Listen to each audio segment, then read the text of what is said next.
All right, welcome, guys. This is my debut. Great to see everyone in the chat. Hey, Nate, Eamon Fate, Jess Sparks. Uh, so, a lot of interesting things this month. Going to cap end of the year type stuff, everything that's gone on this year. Uh, if anyone wants to jump on and chat a little bit, basically, I'm going to cover my intro. This is my debut at YouTube. And we're just do a little Star Wars talk today and uh, just go from there. Hey, geeks, how's it going? Uh, gonna. I haven't seen Book of Boba yet, but I'm gonna see it this afternoon, and I'm definitely excited for it. So that's cool. I haven't seen No Way Home either. Christmas kind of freaking drained me. So really don't have that, but yeah. See, who anybody in the chat, if you've seen Book of Boba already, let me know and tell me what you think. Uh, Try not to give too much away though.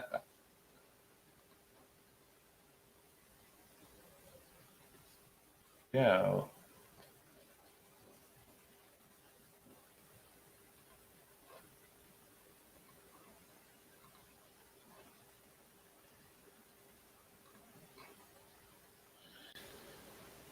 All right. Okay. So Geek says he's seen Book of Boba and he loves it. That's awesome. Uh, I wish Goldman was here, but just started, so that ain't gonna happen. Oh, hang on. Welcome, Eamon Fate, to the stream. How you doing, buddy? Hey, what's up, man? Congratulations on the channel. Just come by Thank here, you. man, to show support, dude. And I'm Appreciate it. excited about what you're going to do, talking about Star Wars, talking about movies and stuff. Yeah. And definitely here for support, man. You're a good guy, dude. Thank you. I appreciate it. I'm glad to Yep. have you on. Okay. Jet Spark says, by the way, could you snap your fingers and make half of all the cringy YouTubers disappear? Jets, love having you. Freaking, if I could, I would. But I'm not Thanos. Uh, but yeah, I wish I had the Thanos powers, but I don't. I don't even have Revan powers. But yeah, that would be nice because there are a lot of cringy YouTubers out there. What do you think, Aim Fate? I'm more of a generalist, so like I try not to get personal, but I mean, I'm just not into outrage, and Yeah. that includes like politics or entertainment industry or YouTubers, right? Like, so I just kind of Hmm. bind them all together. Yeah. If you're just going to be, you know, an outrage person, you're an outrage person. Yeah. Definitely agreed. Uh, if we could do away with the outrage, we would, but we can't. So the best thing to do is that's the thing about YouTube. It's like television. You can turn on and watch what you want and Yeah, ignore and not watch what you don't like. yeah. I mean, it's kind of So, capitalist society type deal. exactly. And just tune it off. That's my best advice on that one. Okay. Welcome, Keely. Great to see you in the chat here. Making sure I don't miss anybody. Let's see. Geek Studios said I just pre-ordered Spider-Man No Way Home 4K. Awesome. That sounds wonderful. I probably will get more into No Way Home when I actually watch it. Yeah. I've heard it and the spoilers and all that. That's fine. Because to me, hearing it and visually seeing it are two way different things. So being able to actually see it, the suspense is still there. Yeah, you know a little bit, but like it doesn't ruin the movie experience just because I hear about what's going on. Yeah. Because when you hear it and then when you see it, it's two way different things. So yeah.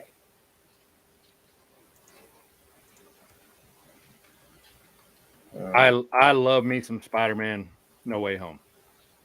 Yeah, I heard the movie was really good. Love the cameos. I heard they did good with the nostalgia part, and they also set up some future projects, which you always want to have an open door when it comes to these kind of movies and stuff. Yeah. Yeah. I obviously you hadn't seen it, so but I do like the way that it does, like you said, it does leave doors open at the end and a very grounded way, and I really enjoyed that. So Awesome. Okay, Jet Spark says your name kind of reminds me of Josh Brolin. It's Bowen, and yes, that is similar. And Josh Brolin is a really good actor, and I like his work. no doubt.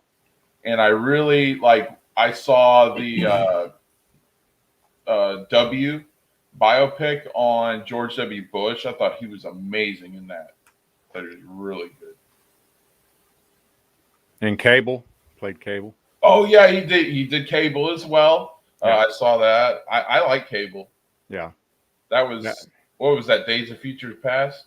Yeah. He was also the older brother in Goonies. Oh dang! I didn't know that. Word. Yeah. No Country for Old Men.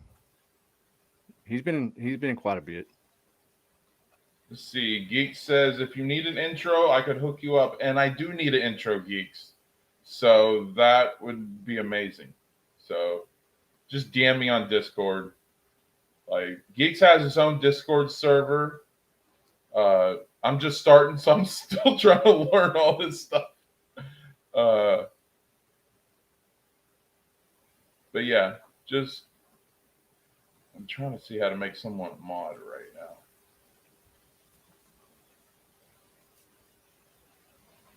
Speaking of Goonies.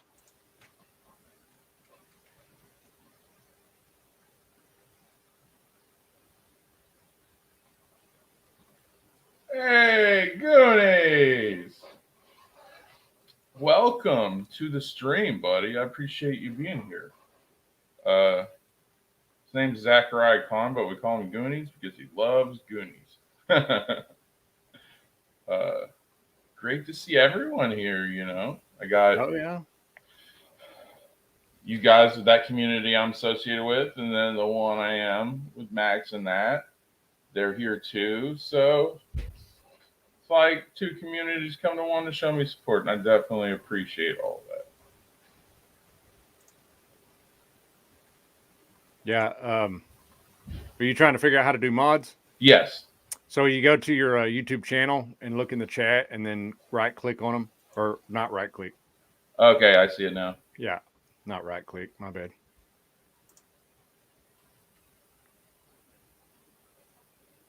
There's a few people that I need to make mods. Okay. Hey, you guys. Look, it's Chunk. No, it's Captain Chunk. I have the power. Yeah. He-Man. There we go. Nate's a mod, Geeks, and Aim and Fade are all mods right now. Right on. I'm not gonna do like Phil and have everybody as a mod. Yeah. Kids got like we had this and Geeks and Nate will know what I'm talking about. We had this Phantom Awards thing. Basically, it's a mock award show. Basically, you come up with the categories, and then you go vote on it, and whoever got the most votes won. And like it was uncoordinated, so it was kind of bad. But like the idea and the vision for it was good, and hats off to Max for that. But yeah, like if we would have had more structure and organization, I think it would have gone a whole lot better. And Geek Studios, he's a mod for a lot of channels, and he does gaming. He's a big Fortnite fan. He's a good friend. He's like a little brother to all of us and the other community I'm with. And Geeks is an awesome person. He does a lot of stuff. And so freaking I wanted to vote for him for mod of the year, but I was behind the creative. So I didn't think, I didn't want to vote for anybody. I thought it was conflict interest, but yeah. I didn't know Geeks did intros and stuff, and that's really freaking cool. But yeah, this is fun. And yeah, so what I want to talk about basically is I've been watching a lot of YouTube videos lately, and like some people are saying Mando is overrated. It's meh, stuff like that. Oh yeah. I want to talk about basically having an objective lens when it comes to this stuff. And I know I'm not going to talk about it much. I'll talk about it a little bit. We've talked about it to beat a dead horse. Oh yeah. Freaking the sequel trilogy. But I don't think in blasting an entire franchise because they came up with a bad trilogy, or even if you wanted to downplay Solo, the Solo wasn't that great, you could say that. But like Disney, I think realized they made a mistake, and I think they're trying to make up for it. And like, you know, me being a Christian, I'm all about forgiveness and giving someone the chance to redeem themselves. And a lot of problem is anything that Disney comes out with is automatically bad. No matter how hard they try or how hard they try to redeem themselves or earn the respect back of the fans, there's a certain group of fans that are just going to trash anything that they do. And I just personally don't think that that's fair. I think everyone deserves a chance to redeem themselves. Yeah. Yeah, there's certainly biases out there, man. I see some people like take like maybe 5% of a product, and just because of that 5%, they trash the entire thing. That happens. I'm not like, again, I'm being a generalist. I'm just saying that happens across the board. But I certainly dig my heels in on Mando. I think it's the first 2 seasons, obviously we got that. It actually closed the arc with the Grogu storyline. It's unfortunate what happened to Gina Carano, but those 2 seasons, I never thought I would see a Star Wars series, a live action Star Wars series. So I was thoroughly impressed and happy with what they gave us. Yeah, it's the same here, and I feel the same exact way. We should, sequel trilogy was bad. That's fine. But just like getting out of a bad relationship, you got to learn to move on. Yeah. Yeah. I'm just taking each thing as it comes personally. All I can do is take care of myself. I can't have expectations for other YouTubers or studios or whatever. Then I'll be disappointed all the time. Yeah, but exactly. And that's all I expect. Yeah. I expect when people to look at it through a clear lens. All right. If it's crap, call it out for it. Yeah. All right. If it's crap, call it out for it. If it's good, then praise it. Mm-hmm. Don't praise something even if it's trash because you like the brand. Yeah. Judge it for each individual project that it is. And I thought Mando was cool. Let me read this comment from Geek Studios. It says, Mando made me love Star Wars again.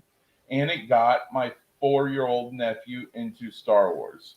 Well, that's said. Amazing, Geeks. And like, that's the thing. So I'm sorry. I was just going to say, I'm a Filoni fan, and Clone Wars, I've had stepkids that got into Star Wars through the gateway of Clone Wars.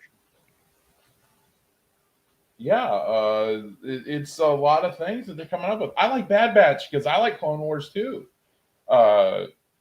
Like when I first saw it, when it first came out, I wasn't a big fan, but like watching it back and then seeing the whole Ahsoka story, like that's cool. And like Geeks telling us about his nephew that got into it and he like found his love again. Mando is what like really got me in my community. I live in the suburbs of Tampa, a little town called Town and Country. Then like when Mando came out, it was so different. And freaking like we were all talk. I was at work. I was working at a local pizza place. I was delivering pizzas. And when Mando first came out, that's all anybody was talking about. Hey Josh, have you seen The Mandalorian? It's like, no, what is it? It's like, well, I know about the Mandalorians. It's like, well, it's like a bounty hunter show. And it's like Western. It's actually really cool. And Favreau and Filoni are doing it. I was like, oh yeah, I gotta watch it. And then I did, and it did the same with me. So I used to get up at like 3 a.m. Eastern before I went to work. I got up 2 hours early before I went to work to catch the episode. Yeah. So I could take it to work with me and talk about it. You know what I'm saying? So it's sort of like anything, like the new Spider-Man movie. I wore my Spider-Man shirt to the theaters. First time I've actually wore merch to a movie with expectations of it being good was Spider-Man No Way Home. And it exceeded. And it exceeded, in my opinion, in a different way, because they used control. I thought they were going to like break out Daredevil in his suit and he was going to be in the last fight, whatever like that. But they did it in a better way. They gave honor to the people that showed up. Awesome. That is so good to hear. I'm glad that something that was as big and anticipated and drew like No Way Home put out a really good product. That is amazing to hear. Sure. Yeah. Andrew, welcome. I wasn't ignoring you, but thank you for coming to the chat and stream, and I love having all you guys here. All right, I want to read this comment from JetSparks373. I think it's about the comment we were talking about earlier. Well, considering they've been bashing us constantly for us who didn't like their stuff or was critical of it, you can see why a lot of people sort of gave up. And I agree with that. And I completely understand. My thing is that, yeah, certain people, I really didn't like Ryan Johnson's comments. Calling people man babies, that was ridiculous, disrespectful, and rude to your fan base. And that's not the way you do things. It's kind of like how our current president, when we had a bunch of dead soldiers coming home, he decided to check his watch. So, yeah, like I understand your point of view. I get it. But we have to judge. We can't take that personally. We're fan base. And our fan base and our fandom will last long past whatever executive at Disney's death. All right. Our fandom will go on forever. Yeah. I mean, people still talk about when A New Hope, the first premiere day in the original, back in 1977, when it premiered, everybody to this day talks about the impact on that opening day that A New Hope had on pop culture and in entertainment in general. I'll be right back. So we will be remembered. These idiots that leave these stupid tweets and stuff on social media won't. So we have to rise above and be better than they are. And we are, because we're the consumer. And at the end of the day, it's us that matter, and it's our money putting into a product. It's us who builds up these products. It's not them. They say you got to spend money to make money. Well, if they put out trash and continue to put out trash and don't ever put out anything good, they're not going to make anything. So, but thank you for the comment, Jetson. It's good to have you here. Okay. See. Geek says, proud of you, Josh. Glad you're finally doing a stream. It's about time. Congrats. Well, thank you. I was debating on it for a while. I was doing a show with Max, and it was a test run to see if I was going to be good doing my own stuff. Because I didn't want to come out and put out trash. I was raised better than that. But everybody seems to like me having my own channel, so that's cool. Oh, yeah.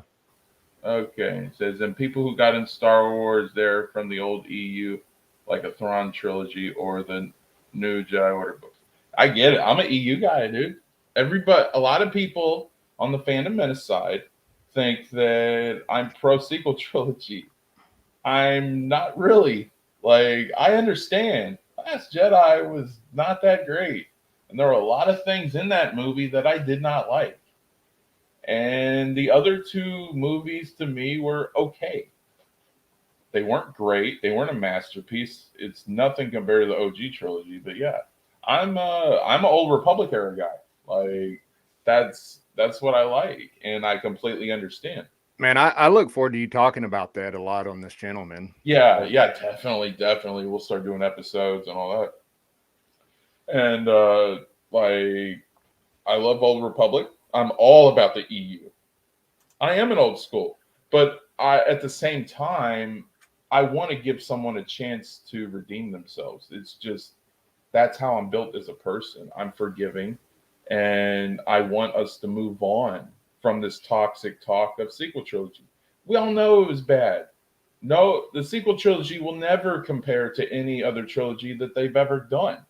Like we know, let's there are positive things though, and that's there is a reason to be optimistic. I understand not wanting to get your hopes up because you don't want to get your heart broken, you don't want to get let down. I get that. I've dealt with that most of my life. But there are good things to look towards to. And like we got a lot of variety coming out. And you got to look at it from a business aspect too. Lucasfilm has to put out a lot of material because Disney wants them on MCU level. And freaking they've said it. And that's why they're putting this show. Yes, there have been a couple shows and movies to get canceled, but Obi-Wan sure as heck ain't getting canceled. Freaking, I said this a few days ago on another stream. I said 2022 is going to be the year of nostalgia. You're going to see nostalgia shows. You're going to see nostalgia movies. It's going to be a big year for nostalgia. Like Obi-Wan, you got Ewan McGregor back in the role. You're going to have Hayden Christensen in for a little bit of it. All right. There is a big growing fan base, not at the time, but now there's even bigger fan base for the prequels. There are a lot of prequel fans. I'm one of them. I love the prequels. Yeah. And my favorite from the prequels was Mace Windu. Like I just thought he was amazing. And I love Mace. Yeah, so you got these. There are a lot of great things coming. We're getting Ahsoka, and if you're like you were talking Clone Wars, if you're a fan of Clone Wars or Rebels, this Ahsoka series is going to be really good. And I loved Rebels. I thought Rebels was great, and seeing Commander Ahsoka Tano grow up and grow on her own and being more of the serious Jedi instead of the kid, I thought that was beautiful storytelling. And then so this Ahsoka series. And Rosario Dawson, when she did Ahsoka and Mando, she knocked that out of the park, in my opinion.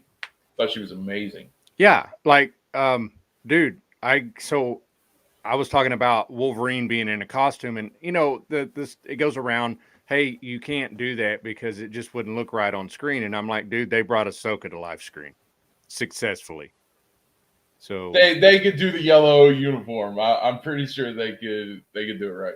Yeah. I mean, they brought Ahsoka to live action. So, I mean, it just depends on it's all about choices. Do you want to do it or not?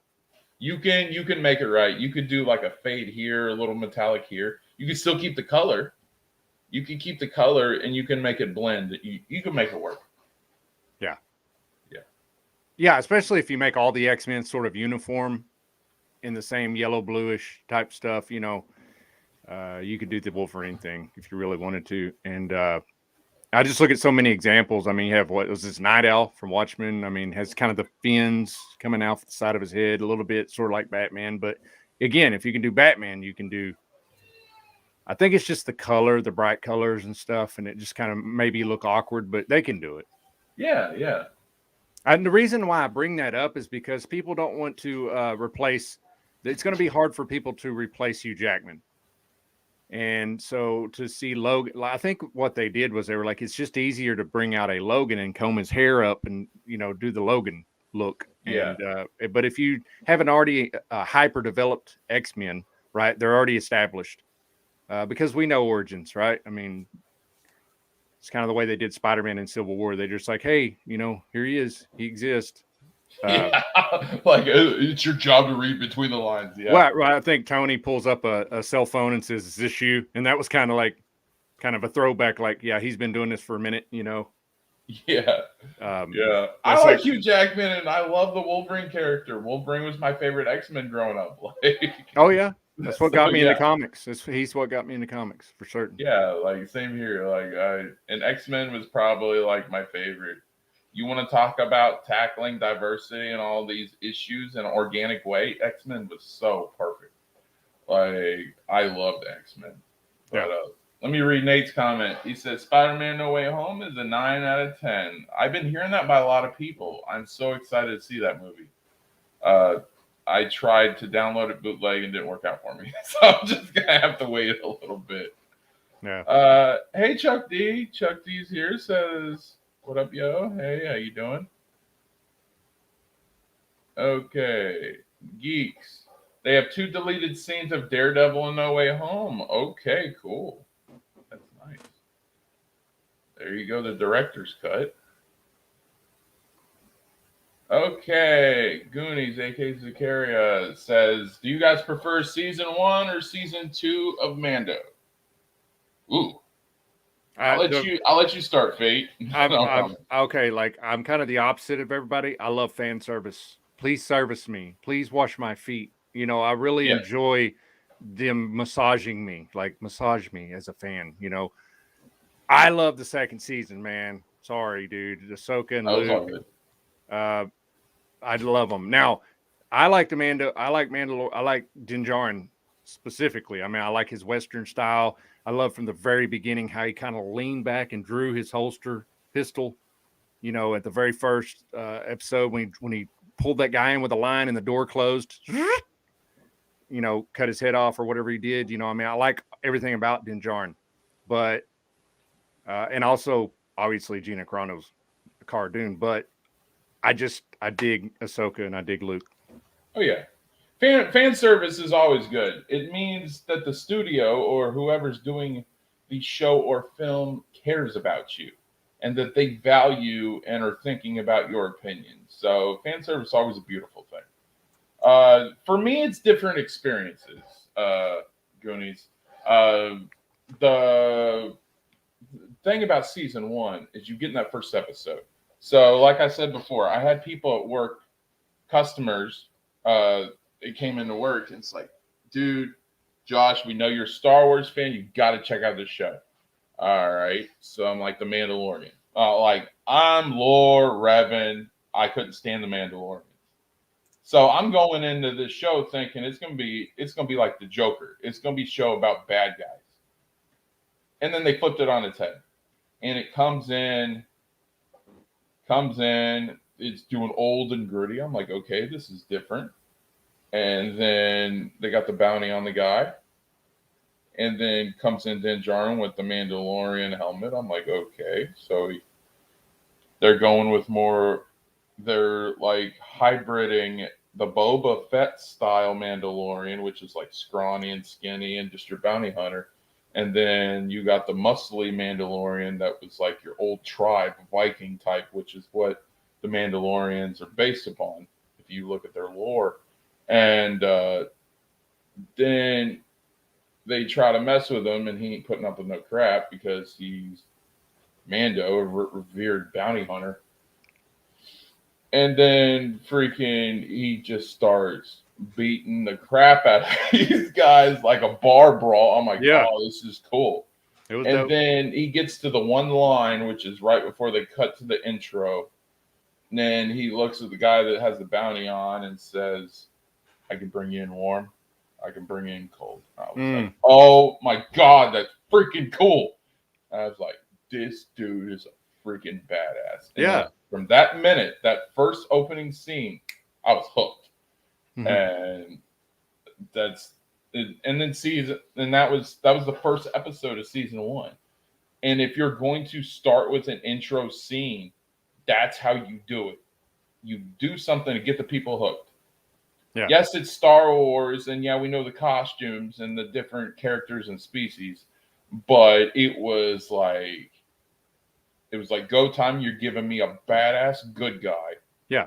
Almost like a freaking Punisher type or something like that. You're giving me a badass good guy. I want to root for him. I want to cheer for him. I want to see where they're going to take this guy, because this Sure. dude just oozes cool. Yeah.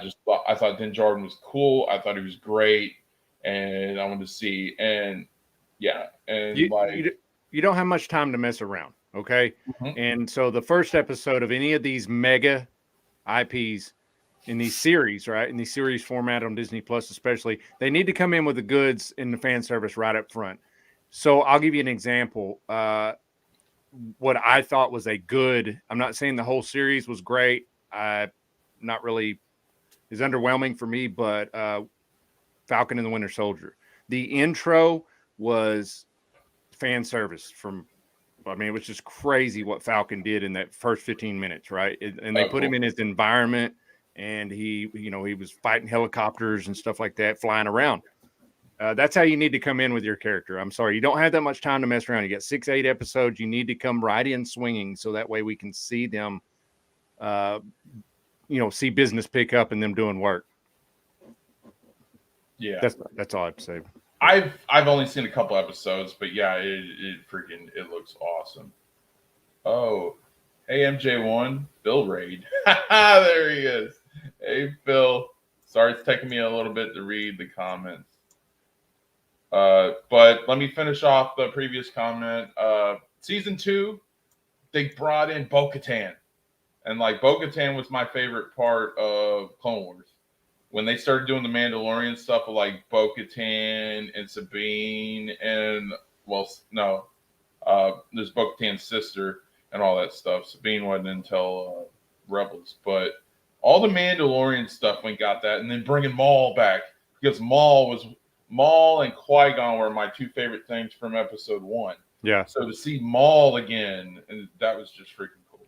So I like that. Let's see.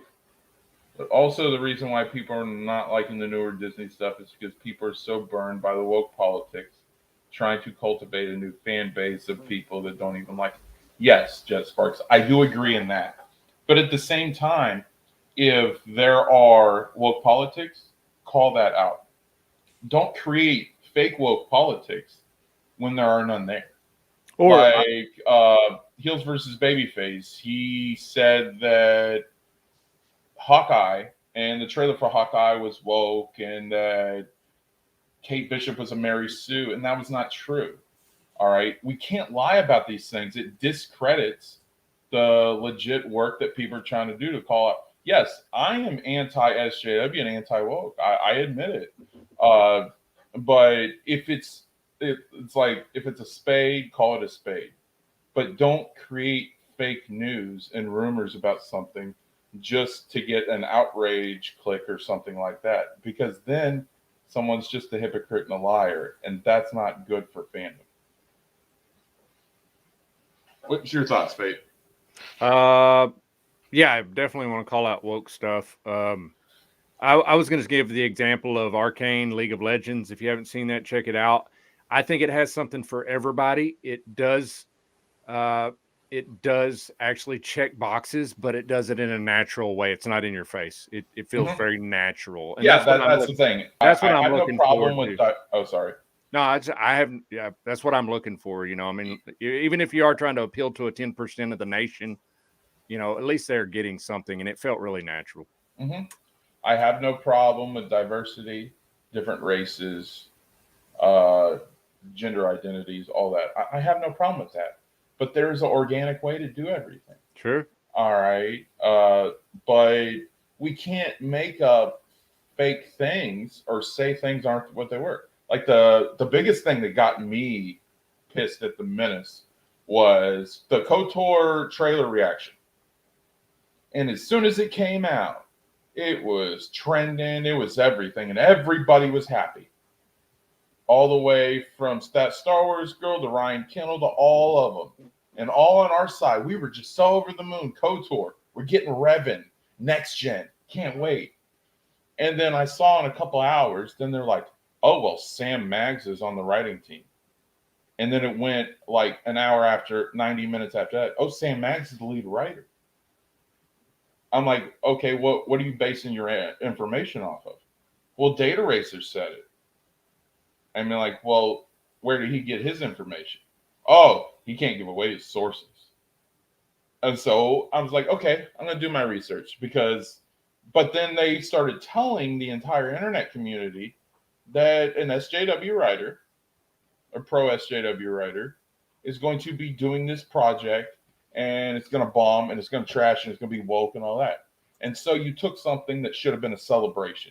You know how long we've been wanting almost like a live action Old Republic, a Revan story for years. Okay. Original KOTOR came out in 03. So we've been waiting on this for over a decade. And so I did my research and I found out that Sam Maggs is not the lead writer. Aspire Media, the lead writer, is Jennifer something. I forgot her last name. I used to know it. Sorry. But she is. And all their accounts are on LinkedIn and they're all blocked. So nobody can, only people that they say can. So it's set to private. So nobody can see the leaks of what they're working on KOTOR Remake. And I found out all the people that were actually involved. So them saying Sam Maggs was the lead writer wasn't. She's a writer on the team, yes, but she's not the lead writer. So then they created that outrage. So people dunk on that. And I'm a huge KOTOR fan. So that was, for people who say they're these hardcore Star Wars fans, that didn't really seem very Star Wars fan-like. What do you think, Faye? Yeah, you're talking about the new. Is it reskinned and everything? Like it's not the same engine, right? That it was in the past.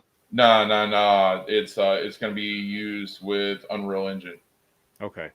So yeah, I don't. I'm not a gamer, man. I don't know too much about. It's pretty much. It's gonna. You guys are inspiring me to be, but yeah, like PS. Basically, it's going to look updated graphics. Yeah. Updated graphics. It's probably going to have a bigger backstory. You're probably going to see more Mandalorian wars and stuff like that, because the original KOTOR left a lot of storyline out. Yeah. It made a lot of references, so you could build on that. See, it left a lot of Mandalorian content out, which is probably why they got the writing team, so you can do the whole Mandalorian wars and all that.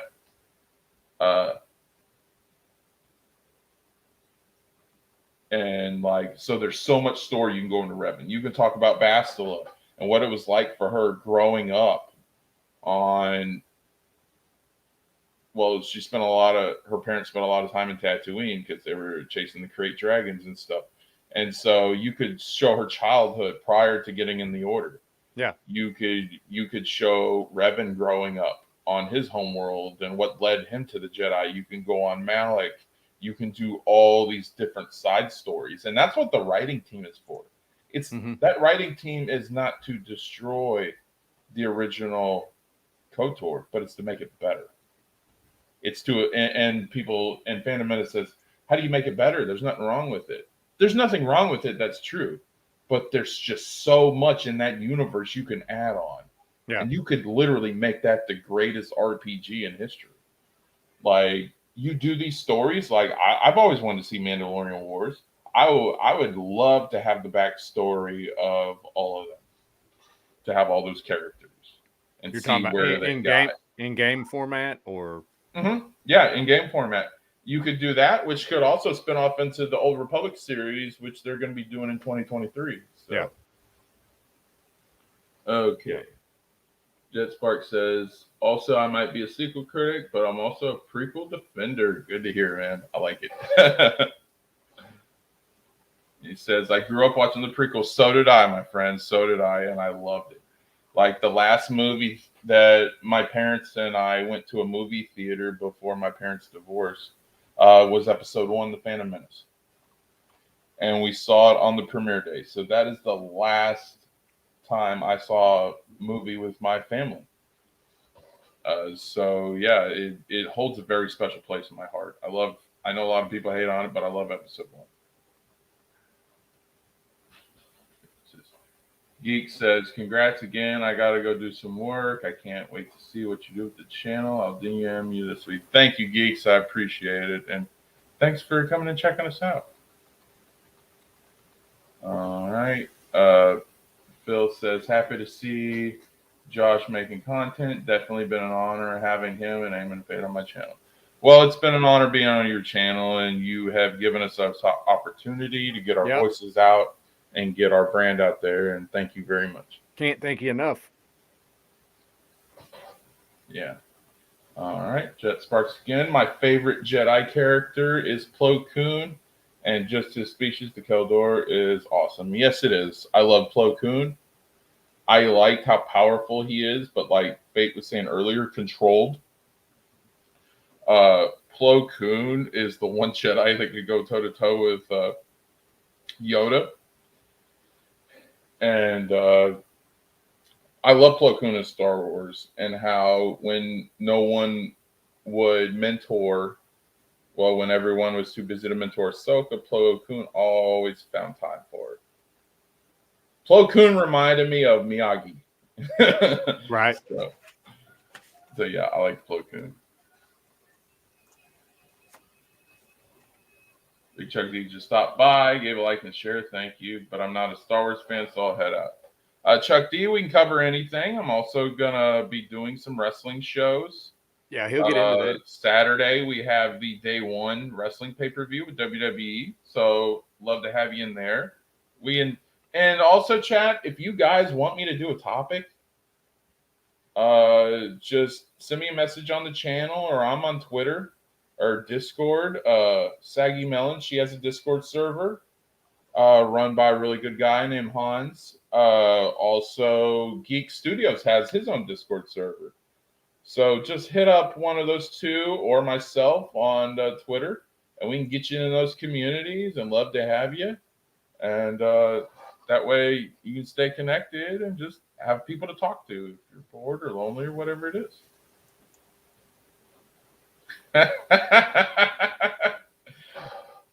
Goody says, my favorite Jedi is Ewok Hot Dog Man. Word. Oh my God. And you guys who don't go on Phil TMNT's channel, Phil does this skit where he dresses up in a Ewok hot dog suit. And goes a little over the top, but it's good stuff. I rag on him for it, but it's all good.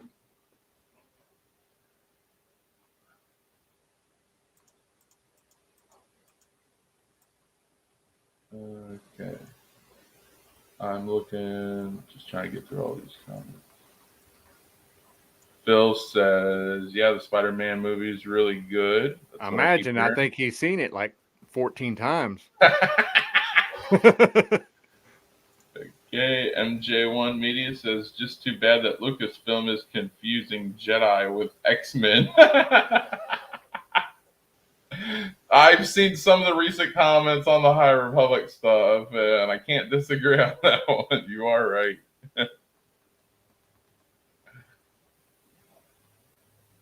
Okay. Jet Spark says, fan service is good. I love it sometimes. I can also just joke about it too. Yes, fan service can be done in a good way. It can also be done in a bad way. Be done either way. I like a real good example of fan service would be the Blade 1 and 2 movies, right? It's got horror elements, it's got Blade kicking ass, and people just walked away happy with that. You know, it's got the one-liners. Yeah. You know what I'm saying? So it can be done. It can be done right. John Wick is fan service. But when you get something like Dune or something like that, you know, it's really, there has to be an art to what's going on, you know, like something like super big. Yeah, there definitely does need to be art, but so fan service can be picked on a lot too. Yeah. Rightly so. And then Nate says, he was commenting about the fan service. He says, like Ghostbusters 2016. Let's move on.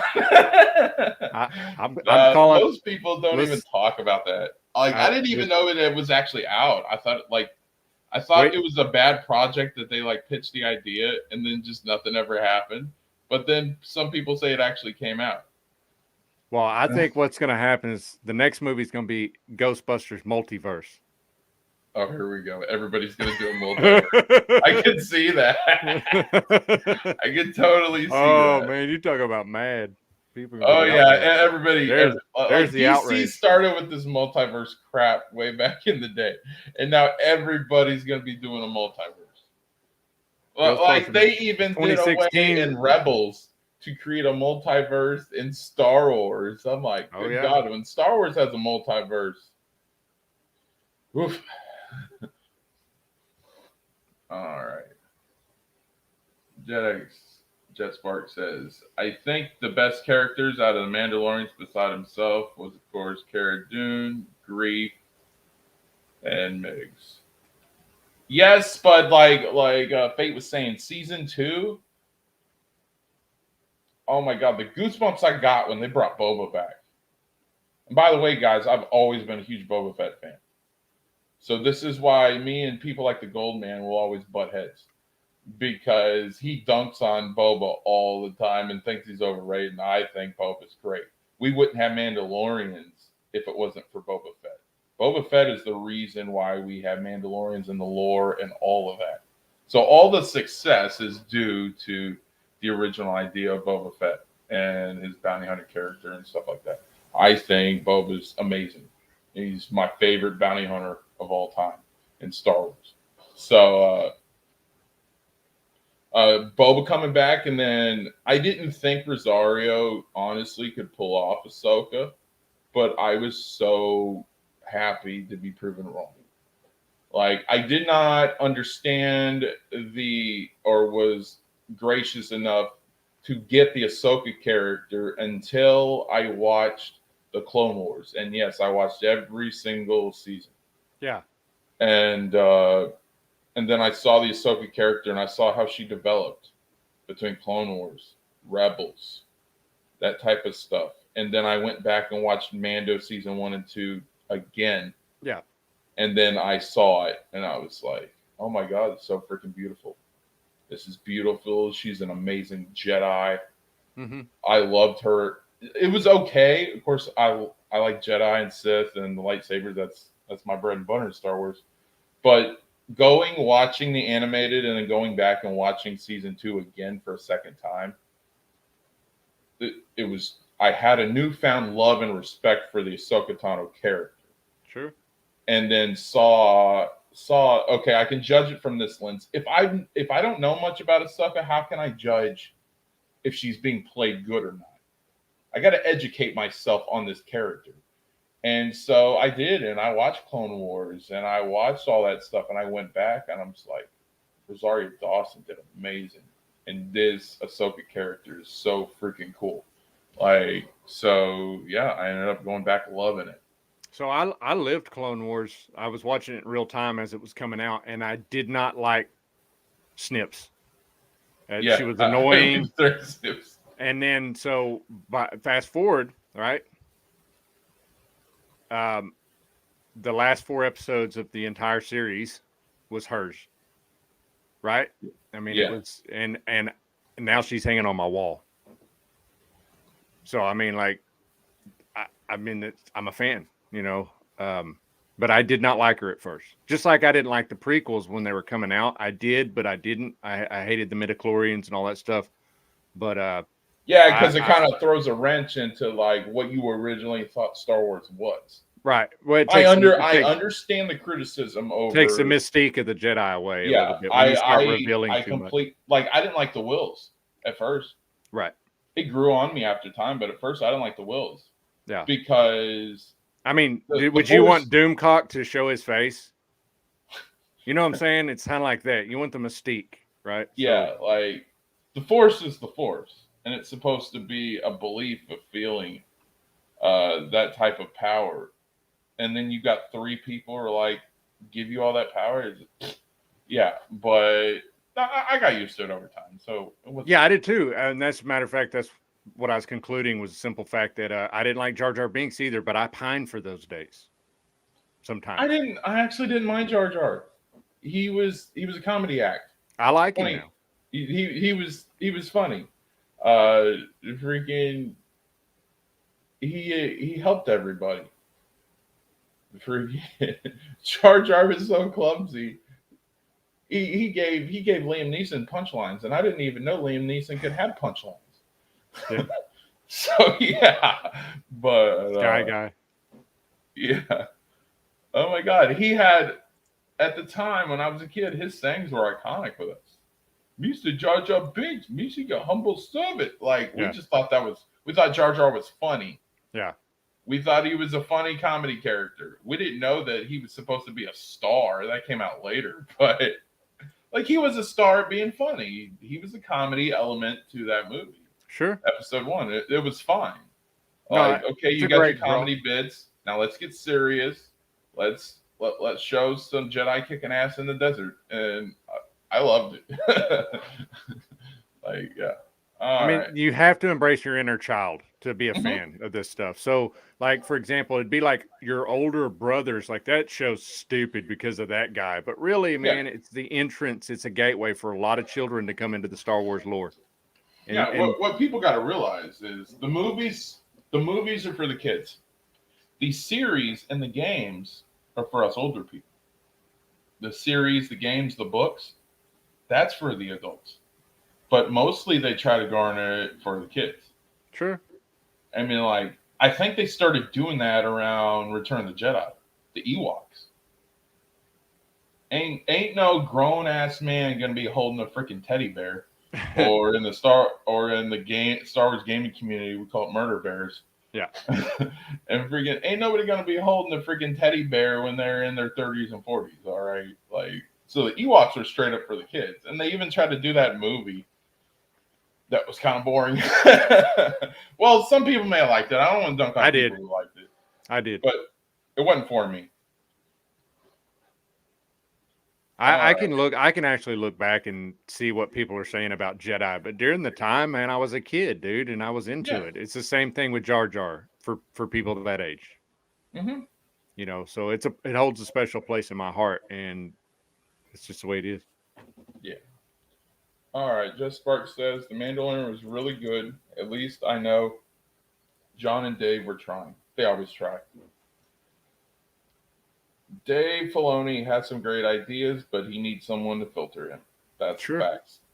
Like if you're a wrestling fan, Dave Filoni is like Paul Heyman. He has a lot of ideas. Some are good, some are not. And you need someone to filter the good from the bad ideas. Yeah. And I think Jon Favreau is the perfect filter. He knows how to pitch big ideas to these bigwig executives. Yeah. He knows how to get an idea pushed through. Yeah. And at the same time, he knows how to service both casual fans, newer fans coming in, and the old school hardcore fans.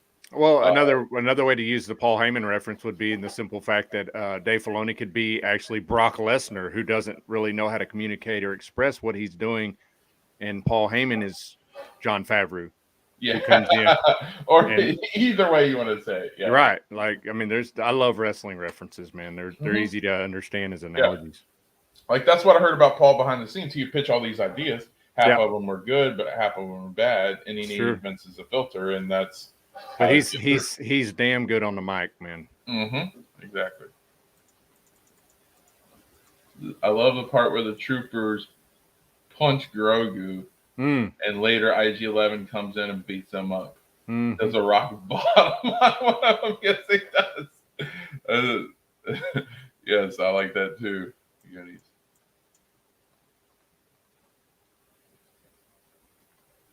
And what I actually like was Katie Sackhoff to reprise her role. Yes. Well said. That was freaking amazing. It is so rare that you see the people that do the voiceovers action live action.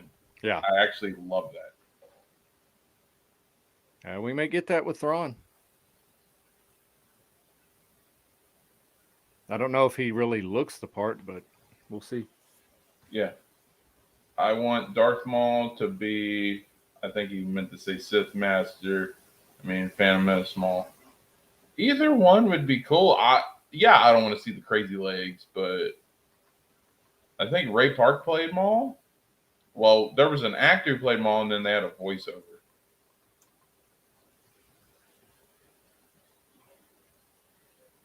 Okay.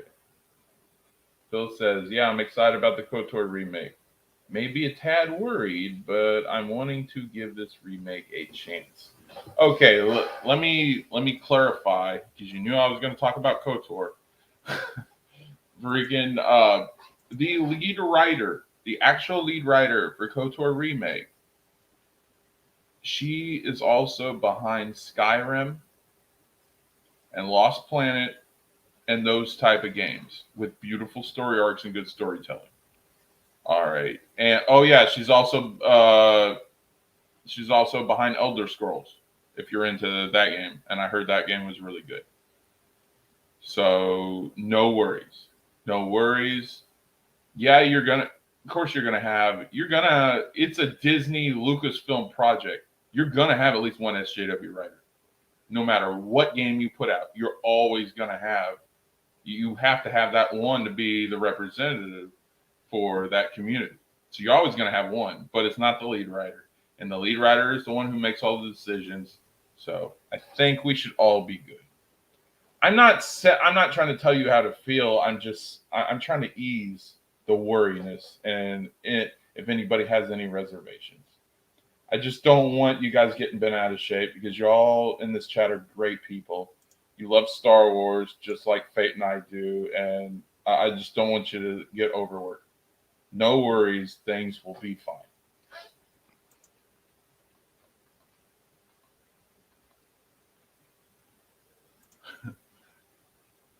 See, I'm trying to see what other comments. Why can't they get Drew Carson to come back? Because he doesn't want to come back. From what I've read.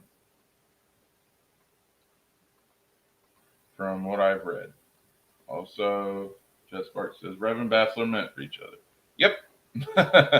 that's kind of the story. Oh, I like this comment. Jess Spark says Plo Koon was very much her master as Anakin was. Well said. He's pretty much like you growing up and you got your parents, but then your mom's best friends with somebody and her best friend will take care of you if mom's at work or away or something. That's pretty much what Plo Koon was. Pretty much what Plo Koon was, but I definitely agree.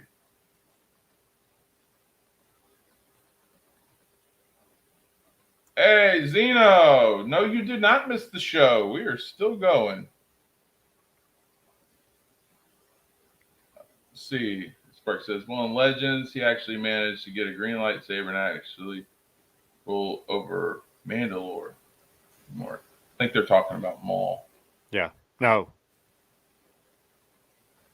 And is he talking about Maul or is he talking about also Boba Fett? Technically, what's that? Is he talking about Maul or Boba Fett? I think they're talking about Maul because Boba Fett never ruled over Mandalore. See, Rex is also technically an original trilogy character. Was he or was he a prequel trilogy character?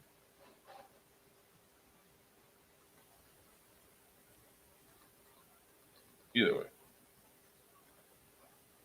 Okay.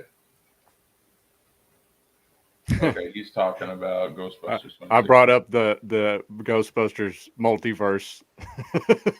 It's a joke. I mean, obviously, I thought it was funny. I'm trolling a little bit, but yeah, that it does need to go in a hole and die.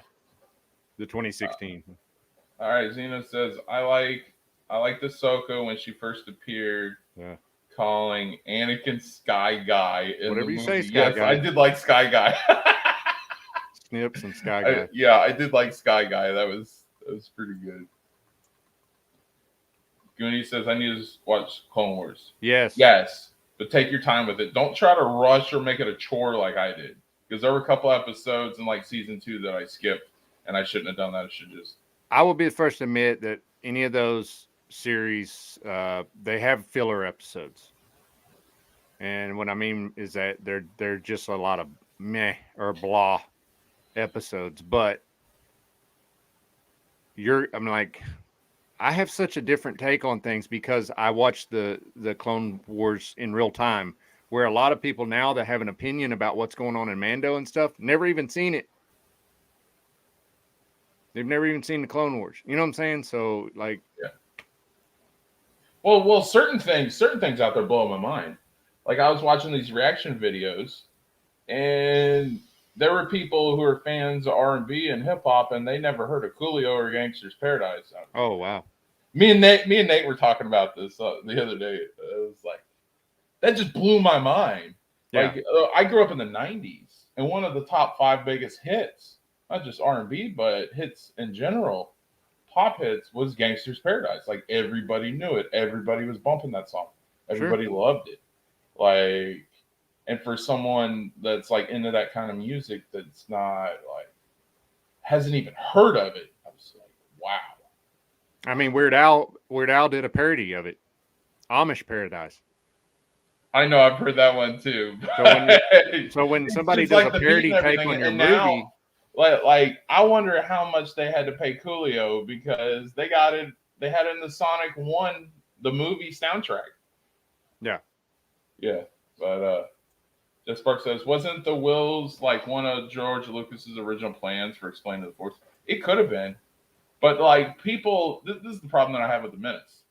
They say, "Oh, came from Lucas. Everything Lucas good, Disney all bad," and that's not necessarily true because like the Minutes were also the same people that dunked on the prequels and what caused Lucas to want to sell Star Wars to Disney in the first place. So yeah, because Lucas got such hate for the prequels, especially Episode 2, which I can understand. You know, Star Wars has never been known for the biggest love story. The closest thing they had was Han and Leia, and that was mild at best. But what's probably made the original trilogy good. Uh, but yeah, so that's what caused Lucas to leave. So yeah, Lucas had some great ideas. Some of them were okay, but some of them were really great. All right, this one, and I really want to talk about this because this does hit close to my heart. Jet Spark says, yeah, it feels horrible to know that the actor Ahmed Best contemplated suicide as a fellow suicide survivor. I sympathize with you. Well, first of all, thank God you're still alive, Jet Sparks. Second of all, when I was in the Army, I did about 5 years, and I was a big advocate for suicide prevention because back in 2008, 2009, the teenage suicide rate in this country was insane. And they talk about school shootings now. Back then, you didn't have to. They were often themselves because the bullying and all that drove it to it in schools. And that was one of the charities, that breast cancer awareness, because of my mother's side. Those were the 2 big charities that I was involved with. So I've dealt with depression and suicide a majority of my life, and I'm a big advocate for suicide prevention. So yes, I definitely sympathize with him, and I completely understand.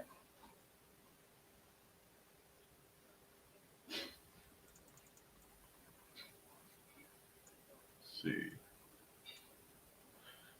This Park says, I'm a big Star Wars EU guy. Me too. I love Star Wars Expanded Universe.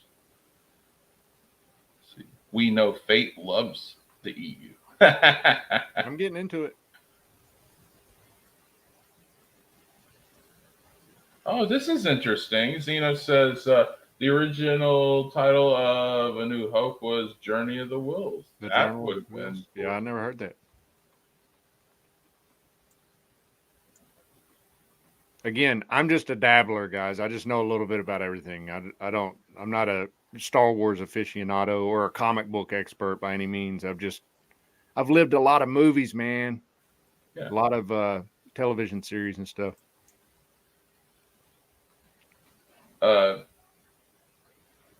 Zeno says Ray Park played Maul and did all his own stunts. He is a stuntman martial artist. Somehow Yes.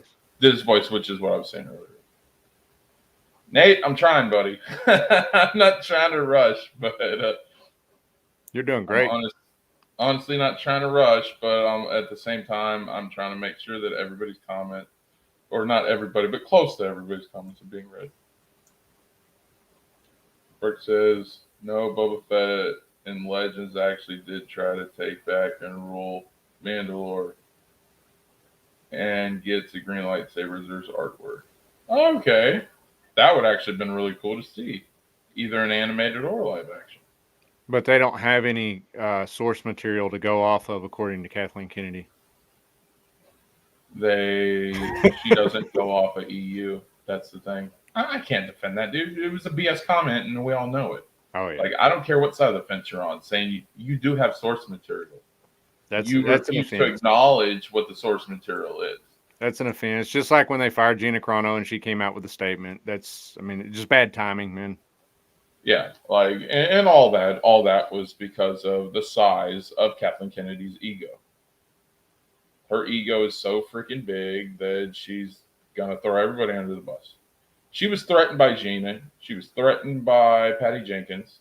That's why she's been canning them all. She can't take that someone would get more over than she was, and they were. Cara Dune, amazing, organic, female empowerment character. All right, Cara Dune, I love Cara Dune and Mando. It's amazing. All right, freaking Patty Jenkins. She wanted to do Rogue Squadron. A lot of people don't know. Her father was a fighter pilot in like Vietnam or World War II. So that was near and dear to her heart. I know people give Patty Jenkins crap for Wonder Woman 84. She would have done good with Rogue Squadron because she cared. Because that was something that meant a lot to her personally. So I think I think Patty Jenkins would have knocked it out of the park with Rogue Squadron. But her and Kathleen Kennedy had creative differences. She probably wanted to have a little female empowerment, but she didn't want to go full woke about it. Because the original Wonder Woman was great. Okay, Zeno says Clone Wars went too long. There were a lot of unneeded filler for kids. I skipped a lot. I skipped a little bit, Zeno, and I definitely agree. Clone Wars did go for a while. There were some episodes in the season that did feel like filler. Not all of it, but yeah, there's some. I agree with it. Not all of it. Yeah, that's I can understand. Some of it. There were a couple episodes that some did kind of feel like filler. Like, remember the droid episode? Right.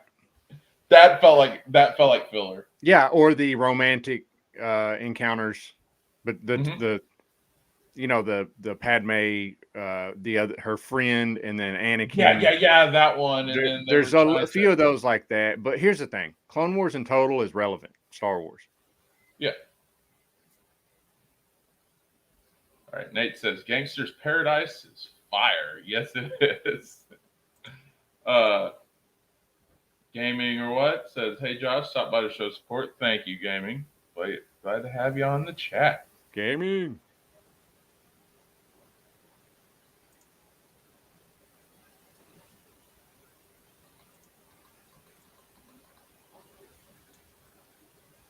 Okay. Phantom Menace wasn't made until Last Jedi. I don't know about that, Gaming. No, I was part of Phantom Menace attitude back when the prequel trilogies came out. That's what I wasn't. I wouldn't say I was part of it like on social media or anything, but I was of the same frame of mind. Like I was in the midichlorians, really what pushed people and yeah, I think that's exactly. I think that it just rebirthed. It resurrected with the sequel trilogies. I think it was that Jar Jar and killing off Qui-Gon at the end. Yeah, there was a lot of things. The acting. Yeah.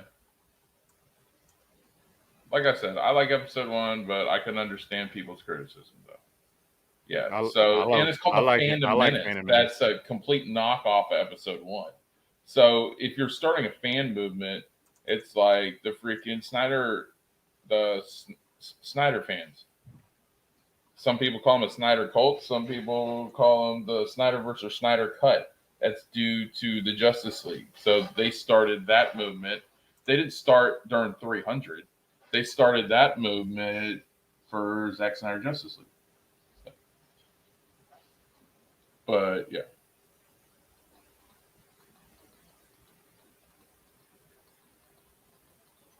Okay.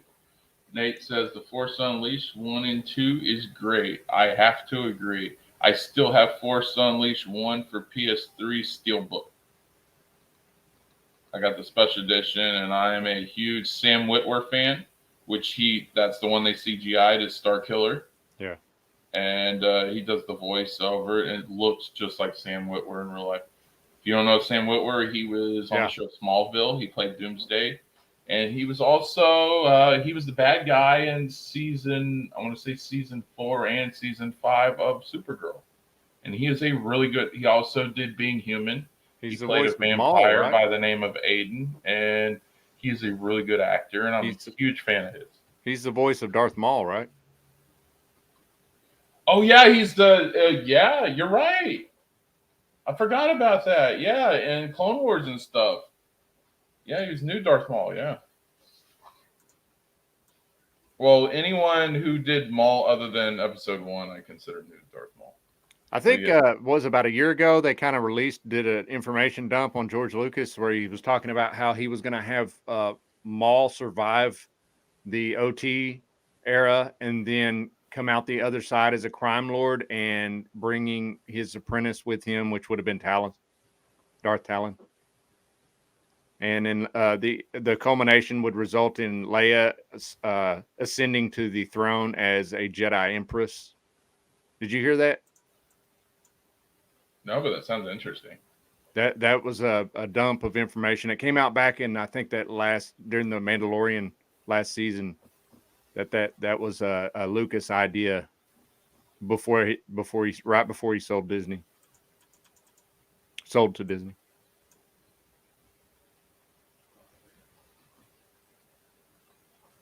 Okay, I think you're talking about Gina Jet Sparks. Yeah, exactly. That comment of hers still hurts the heck out of me. About Gina, did Gina go? I think she might have went a little too far. I understand what she was trying to do. She was trying to compare the way people on the right, and I am an independent that leans right, so I sympathize with her a lot.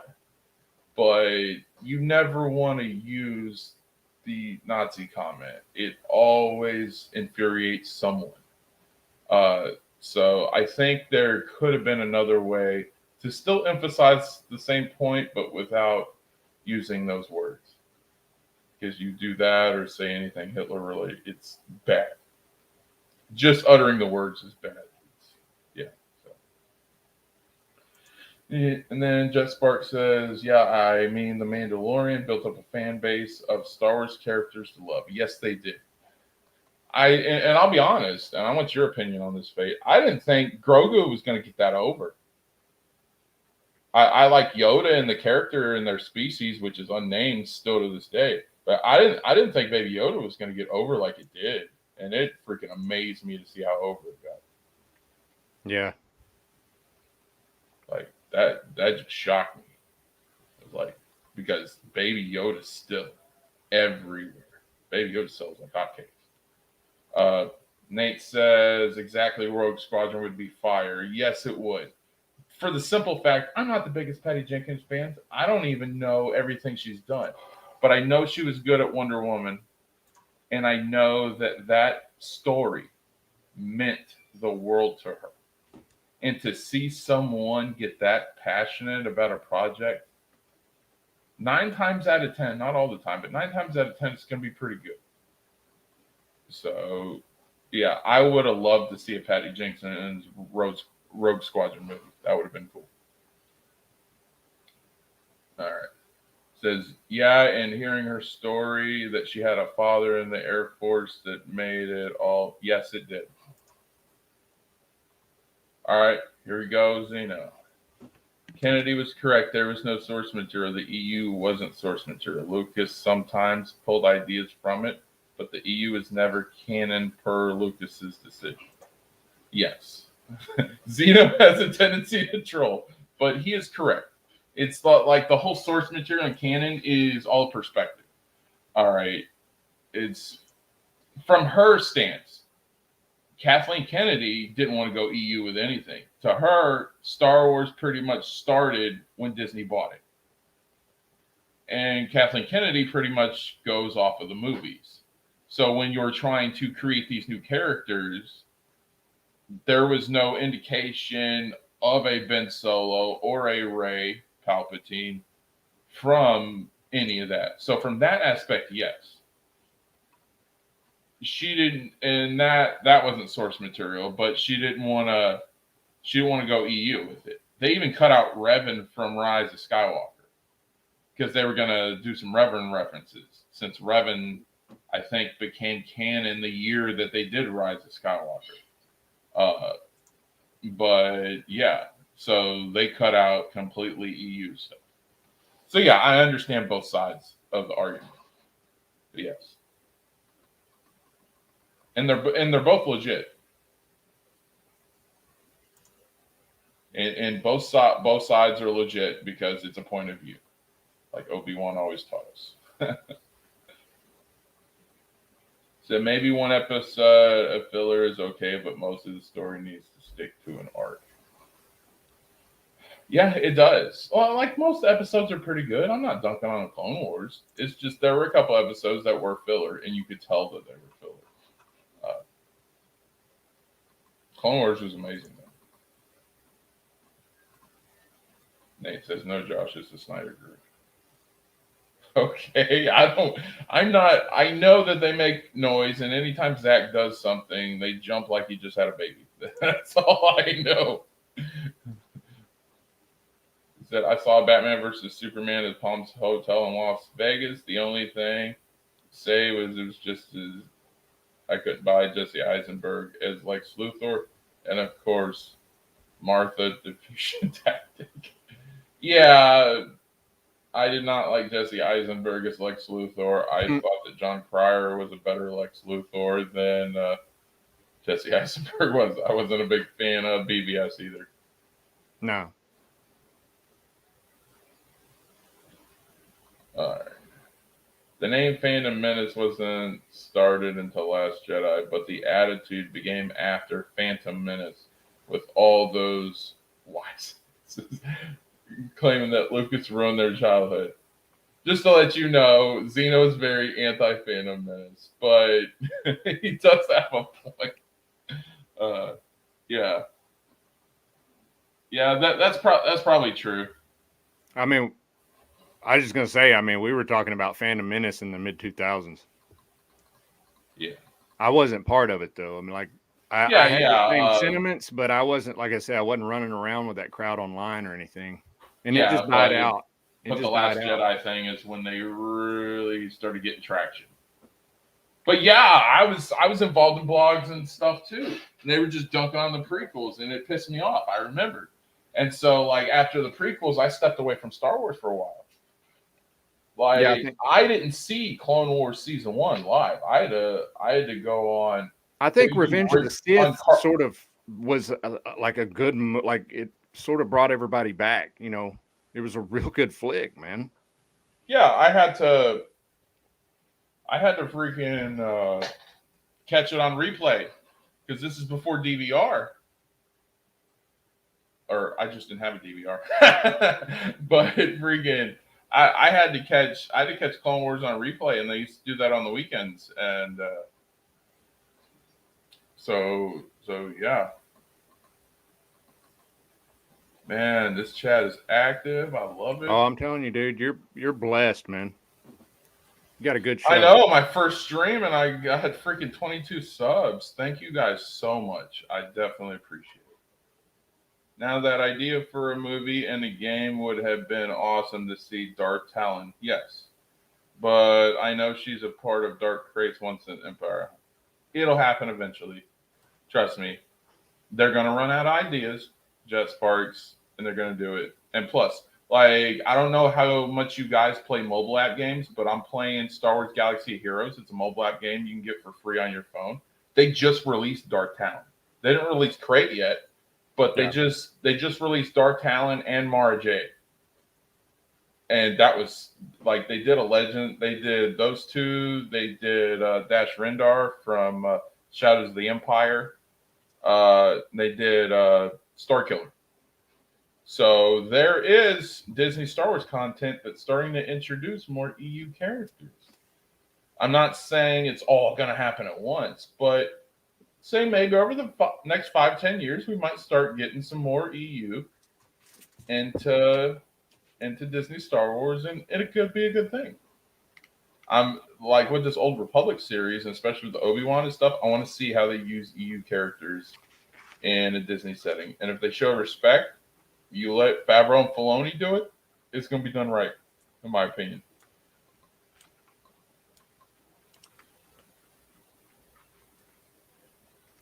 Oh, okay. I see what he's saying now. Now, regarding the comment about the statement hurting me, was Kathleen Kennedy talking about how she had no source material?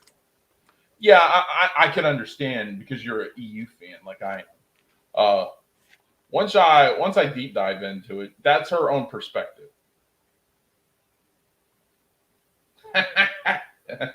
That's 100. That's what Yes, Jet Spark's yes. talking about. 135 Oh yeah, years. I know all about Dark Talon. It's freaking awesome. Oh yeah. Yeah. See, Zeno says, like I said, there was no source material. Lucas didn't create anything extra. Yeah, and they like these Hollywood people. They don't recognize the EU, which sucks. Which sucks, but yeah, Kennedy is life. Now he's trolling. He does that. Zeno's a cool guy, but yeah, Kennedy was behind many of the very best movies and handpicked to run Lucas. She was handpicked, but like a lot of the projects she did, I liked Indiana Jones, but like a lot of the projects she did, I wasn't a big fan of. Let's see. The Phantom Menace is a shit show of grifters and haters. It can be, and that is the sad thing. Not everyone over there is bad, just like any group or fandom or anything. But they're more and more nowadays, especially with their takes that I can disprove in 5 seconds. Yeah, it's the grift has gotten bad. It's sensationalism. Yeah, exactly. And yeah, so I totally get what you're saying, Zeno. I'm there with you, buddy.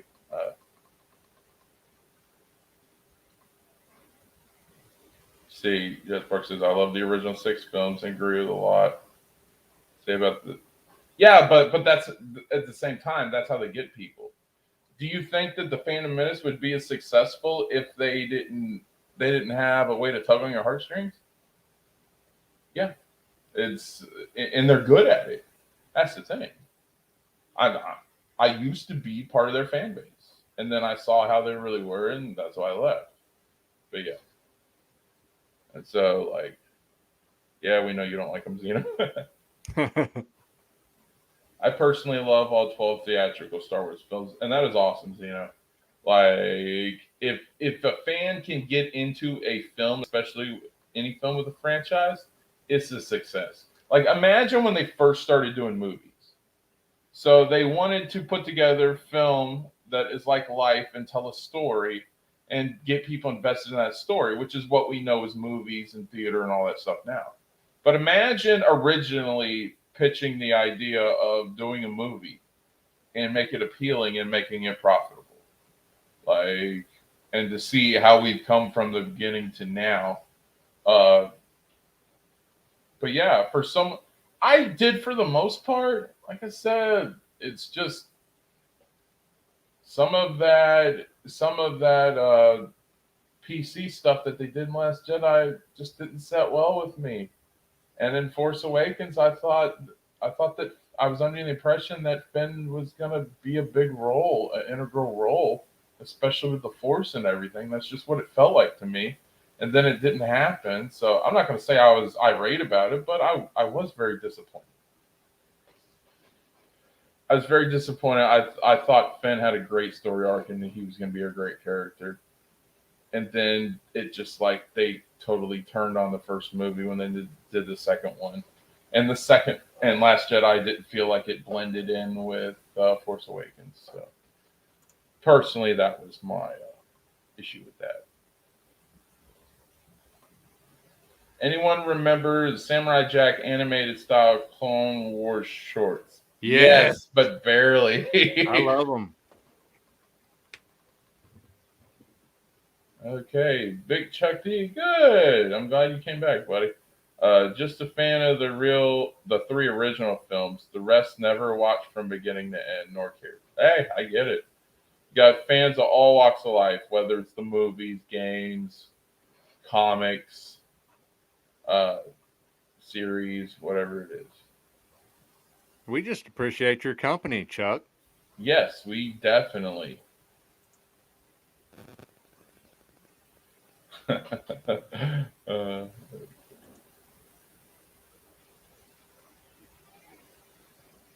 see.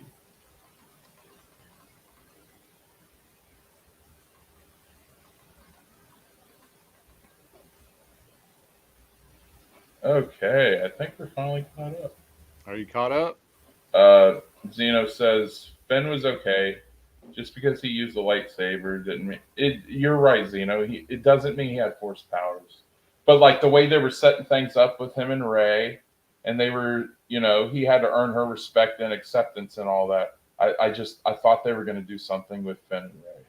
Maybe that was me, but and then I thought about the troubled stormtrooper storyline. I thought that could have been cool, and they could have done something with it. I thought they could have capitalized on a Stormtrooper Jedi arc. Yeah, because it was just it was so unique. Yeah, Like, and I thought it would have been fresh, something new, something different. It would have been cool to Sure. see someone go from stormtrooper killing people to troubled to not wanting to live that style to them being a good guy. And at first, he does all these things for credit or for merit, but then he starts doing it just because it's the right thing to do. And to see to go from that transition from bad guy stormtrooper to good guy Jedi in the course of 3 films would have been cool.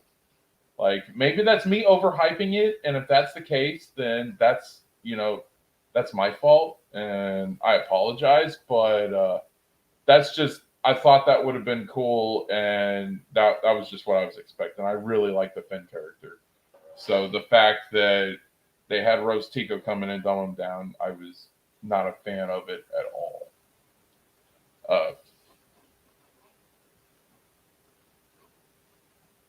Yeah, and then none agreeing. Yeah, so that's the general Star Wars talk. Of course, Boba Fett, Book of Boba came out. Uh, I've been hearing mixed feelings on it. Of course, I've been in 2 different communities today. So, Phantom Menace is saying, man. Non-Phantom Menace is saying, wasn't bad, pretty good. A lot of people on Twitter have been saying that it was really good. I was like, they got to come out of the gate with something with this, because okay, Mando did good, but now Boba's getting his own show, and then we'll see if that's gonna knock. And I knew they would because the same people behind Mando. Mando's gonna be good. Book of Boba is you just have a character that people already knows about, which it's gonna be easier to build from that because it's not like Boba's some new bounty hunter. Boba's a freaking legend. And so it's going to be easy to build from that. And of course, they got Ming Na Wen as his right hand, Fennec Shan, and she's an amazing actress. I don't understand why Disney didn't capture the 3-episode drop like they did in Mando season 1. Because they gave us an arc. You know what I'm saying? Like they gave us an arc and they completed it. He came out the other end of that 3rd episode with Grogu in his hands, and they took off, and that was the plot of the series. Yeah. And then they brought it to a close if they wanted to by the end of the 2nd season. However, that 3-episode drop, that dump, was nice because you got a lot. You got an actual movie out of it. Oh, you're talking about the 3 episodes where they kind of yeah. And so I expected that from Marvel too. I expected like to get WandaVision. They kept dropping every episode. I'm like, that's what kept me going in WandaVision for a little bit. If they would have dropped 3 or 4 episodes up front and then gave us the goods a little bit, sort of a plot drop, So that's what I would do if I owned these. If I own these series, I'd be dropping like 3 episodes up front. And yeah, then that way you get a little time to let the story breathe. I'm there with you. I can't make a decision on Boba Fett yet. So what's 1 episode? Yeah. Right now I'm just indifferent to it. Well, like I'm all three strikes rule with everything. 3 episodes in, if it has consistent momentum, then Yeah. there you go. I think Ray should have kept using her staff in the sequels. She'll even fight Kylo. She'll even fight Kylo Ren with and say it's made of. That's not a bad idea. But eventually, she was going to have to get the lightsaber. The thing that I don't like is how they said the lightsaber called to her. Like, that's not how lightsabers work. A lightsaber is formed out of one's power with the Force. Like when Vader turned to the dark side, he was so tainted by the dark side of the Force, he actually caused a freaking crystal to turn blood red, thus creating the Sith Kyber crystal, which all Sith Lords have to do. So, yeah, it was that's the one thing I didn't agree with. Okay, Zeno says Book of Boba was great. Only negative is that it was only 35 minutes, not counting the credits. I'm really glad you enjoyed it, Zeno. That's awesome. It is awesome. I know there were some episodes of Mando, and I was like, Yeah. over already? Yeah. I got to wait until 3 a.m. next week. Yeah. I'm like, give me more now. Like when Hawkeye got over, you don't know the dirty looks my wife gave me. She's like, how, Josh, could you have me watch a show for 2 freaking episodes? She's like, this is why I wanted to binge watch the whole season. Yeah. Like, but you got another one. But yeah. All right. Keely Chow says, look at what Laura of OG Star Wars said about the Book of Boba Fett. I don't know what you're talking about, but I'll check I it don't know out. who Laura is. Ranks right up there with his father, Django, Cad Bane. Cad Bane. Oh yeah. I'd love to see I've Din always Djarin and considered. Cad Bane go pistol draw on each Yeah, other. didn't you say you wanted freaking Cad Bane to get his own solo show? Yeah, I was like, while the Bad Batch was okay with me, I was just like, man, you have so much other properties out there, like a Cad Bane series would have been dope with the CGI cartoon. Well, the thing is, it could still happen. Sure. I didn't know about Cad Bane until Bad Batch. Oh wow. Yeah, because what I did is I shouldn't have done this. I started watching Bad Batch, and then I felt a little lost. So then I went into Clone Wars, and that's when I started deep diving into everything. And I found out about Cad Bane, and when I found out about Cad Bane, I'm like, this dude's freaking cool. I love Cad Bane, and I like Cad Bane. he would fit in the Din Djarin. Oh yeah, in the whole Mando, and they might pull him from there. Yeah, I don't know if But he's they alive. introduce these characters to see if they stick or not.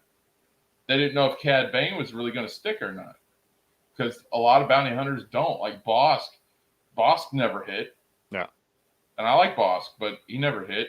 But I like Cad Bane. He's got the Western appeal. You know what I'm saying? He's got that. Yeah, he's got that with the accent and Yeah. the freaking hat and everything with the freaking toothpick or tumbleweed. He's always got his mouth. Freaking, I like Cad Bane. He's cool. Yeah. The harmonica in the distance. Mm-hmm. I like Cad Bane. Yeah. I don't know much about Cowboy Bebop, but everybody's been talking about it. All right.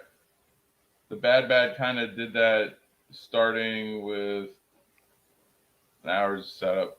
Bad Batch. Yeah. Towards the end, it was like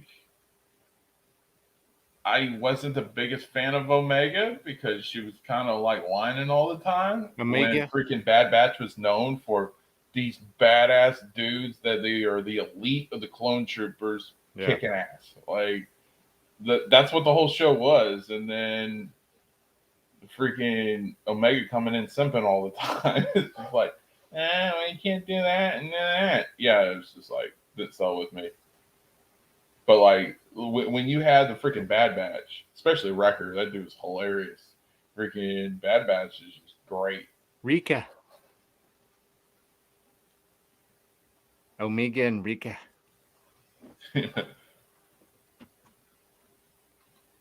Freaking Nate says, I'm just gonna binge. Book of Boba is 7 episodes long. I guess you could wait to binge, but I'm not.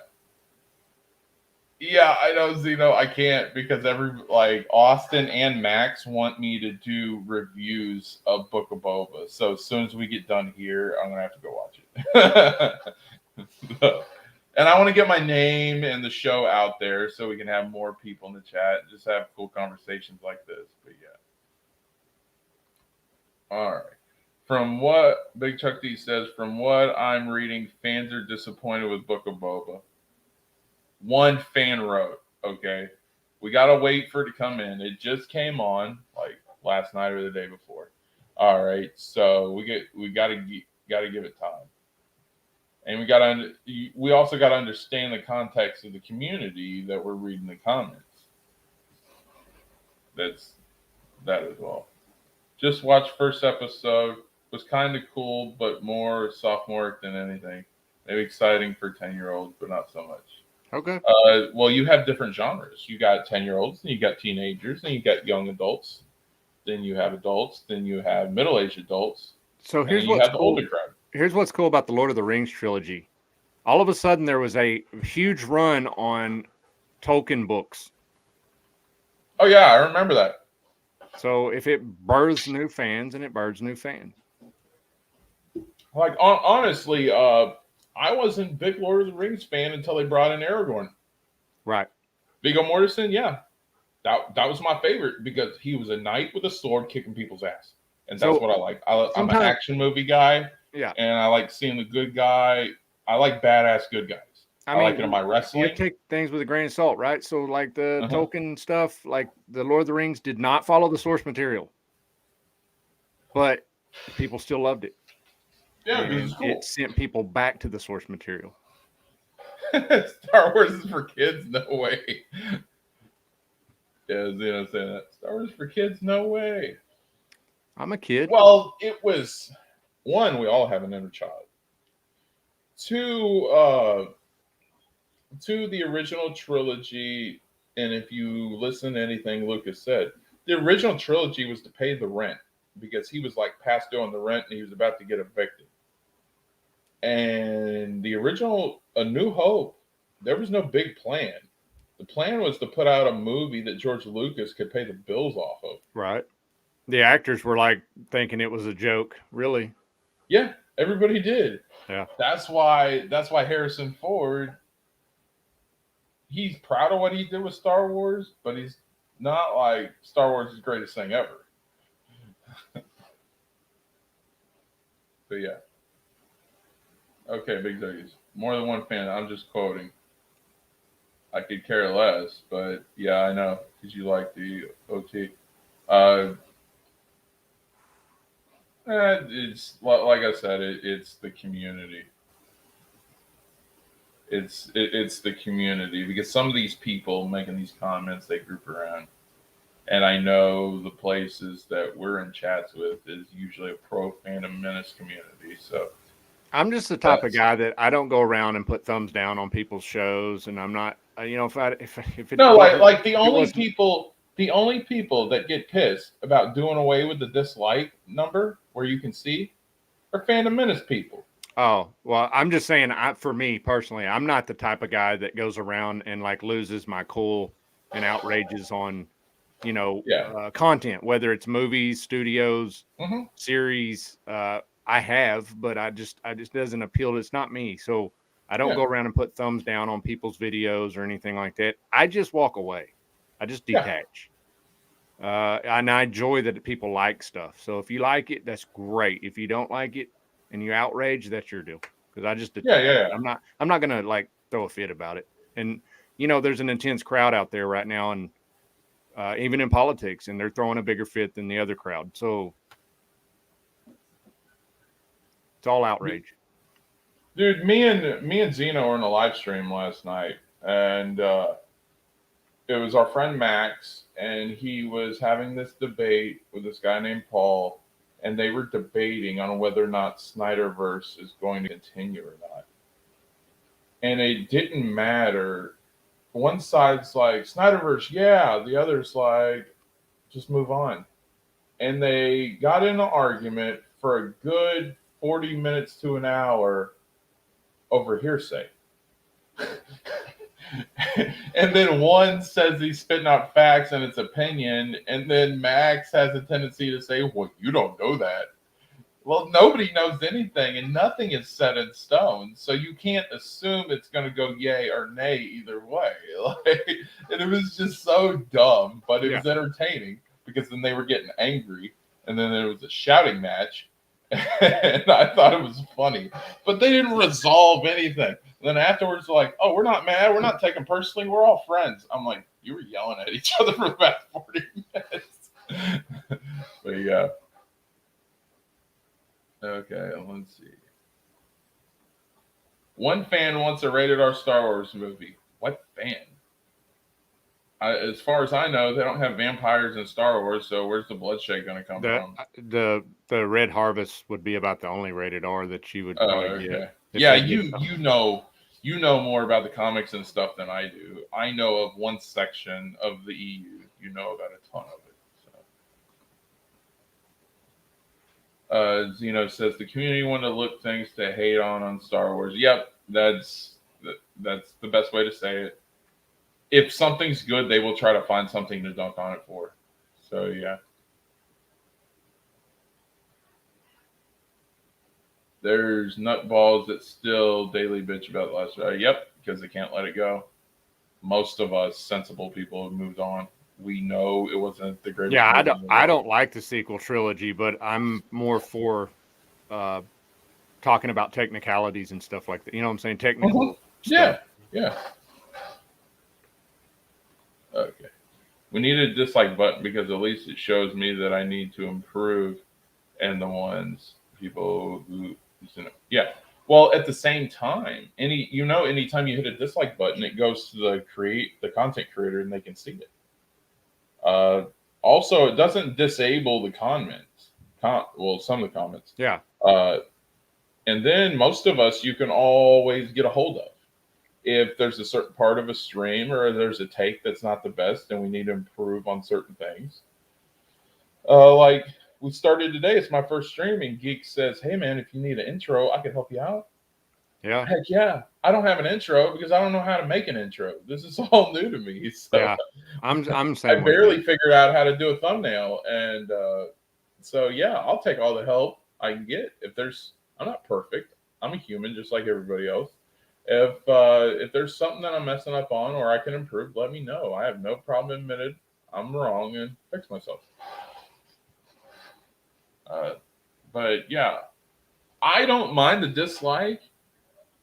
One, we still understand we're getting them, but two, it takes away from the hate, the outrage. You can't ratio something if you can't tell what the ratio is. Yeah. Oh, we got a bot. I'm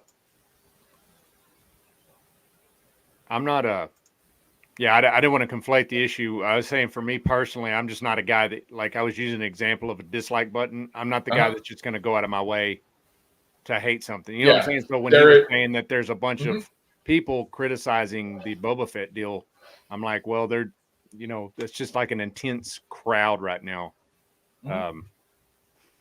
Time will tell. Time will tell on anything. Will I watch it 10 years from now? And Zeno asks, and you shall receive. All right. Zeno's a good friend of mine, and I was talking about making him a mod before he started the channel. So, cool. But yeah, because you're sensible. You're sensible, and you understand. Like there are people out here, and I saw it with Gina Carano, and I thought it was freaking ridiculous. Anytime Kathleen Kennedy would take a freaking piss, they'd be ratioing it. Like they would hit that dislike button so freaking hard with Gina. And am I gonna miss Gina? Oh heck yeah! I'm a Gina fan. I've been a Gina fan prior to her doing Mando. I liked her in Deadpool. I was a huge fan of her MMA work. Oh yeah. And you got to know that they weren't even talking about Gina Carano until she got fired, or until she got in trouble with the freaking social media stuff because they found out she was a conservative. Like, a lot of these Ooh. people didn't even become Gina fans until she was almost out the door. So they're not true fans. They're doing it to jump onto this political bandwagon. And that's what it is. Another way to look at it would be like, you know, we have to make peace with the fact that Chadwick Boseman, while he fleshed out Black Panther on the screen, eventually that character should be recast, right? Or Yes, yes. RDJ's Iron Man. Yeah, we were talking about that a couple weeks ago. Yeah. I mean, it doesn't have to be today, but you know, if we ever want to use these properties again, it would be nice to see them come back in some form or fashion. Leia is another one. Leia, obviously being recast. But I saw what Chuck wrote in the comments, and I was sitting there thinking, "Wow, what if Disney? What if Vince McMahon sold WWE We'll to talk Disney?" about that in a minute. Let me get through a couple of these comments real quick, and we'll talk about it. Yeah. All right. Zeno says Max is just hopeful. Paul and the others can't stand when their opinions aren't validated. Yes, and by the way, Max is an awesome person. He's a close personal friend of mine. It's because of Max is why I'm able to do these streams. He gave me my first ever platform. He gave me my first ever show. We did a show on Tuesday nights called Members Mailbag, and he let me be a co-host. I wasn't a guest. I was on his level. Like we were co-hosts together, and we had a blast. And like half of the people that are in the chat today come from that show, from the chat. And I love Max, and he's like a brother to me.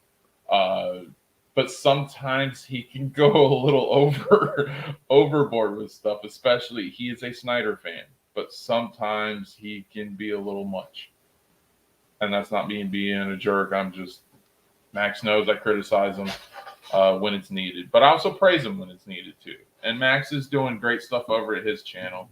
And if you ever get a chance, check out Movie Madness Entertainment. That's Max's channel, and he's a really good guy. I'll post the link towards the end. Phantom Menace, ratios are pretty favorable before they got rid of them. Yeah, and the ones who are like them, the people who block. The thing is, you shouldn't be ratioing something that has nothing to do with that in the first place. Star Wars were putting videos that were commemorating its 50th anniversary of Lucasfilm and freaking doing all this other stuff. And the only reason why they ratioed it and ratioed stuff that Kathleen Kennedy did is because Gina Carano got fired, which Gina Carano had nothing to do with the High Republic. Gina Carano had nothing to do with an awards ceremony or none of that. But because Gina got fired, they purposely went in and just started hitting dislike after dislike after dislike and started review bombing, and then went in the comments and it's like, you fired Gina, we hate you, that's it. Like, that's not positive, that's toxic. That's just as bad as Twitter or anything else. Like, that is toxic. And that's not what we want to be known for. I'm a Star Wars fan, just like a majority of the people in this chat. I love Star Wars, and I'm a huge fan of it. And I want Star Wars fandom to be an uplifting, positive thing because that's why we like it. I don't want it to be a toxic tool to get political points and narratives over.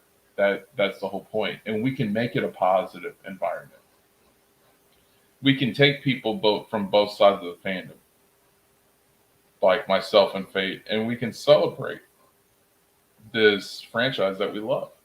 And that's what my mission is and what I hope to achieve.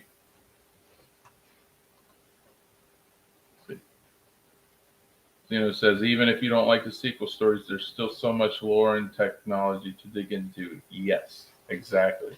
And I'm all for it. You're completely right, Zeno. Let's see. And I can thank Jay Spox for getting me started. Okay. I don't know who those are, but cool. All right. Here we go. Keely Chow says, what if Vince McMahon sold the WWE to Comcast, Fox, or Viacom?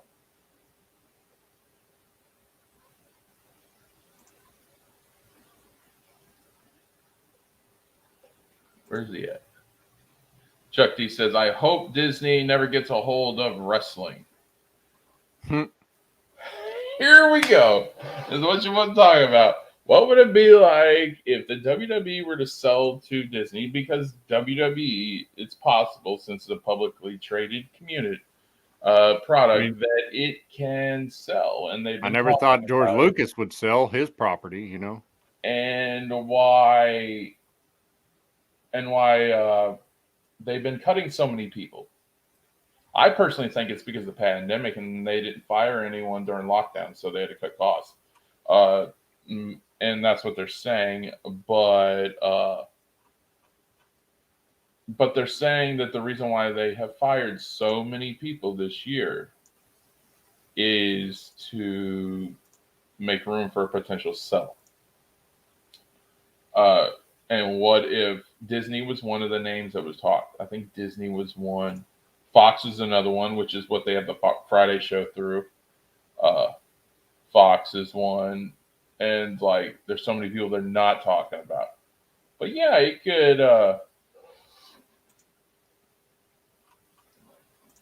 yeah, it's interesting. It could go either way.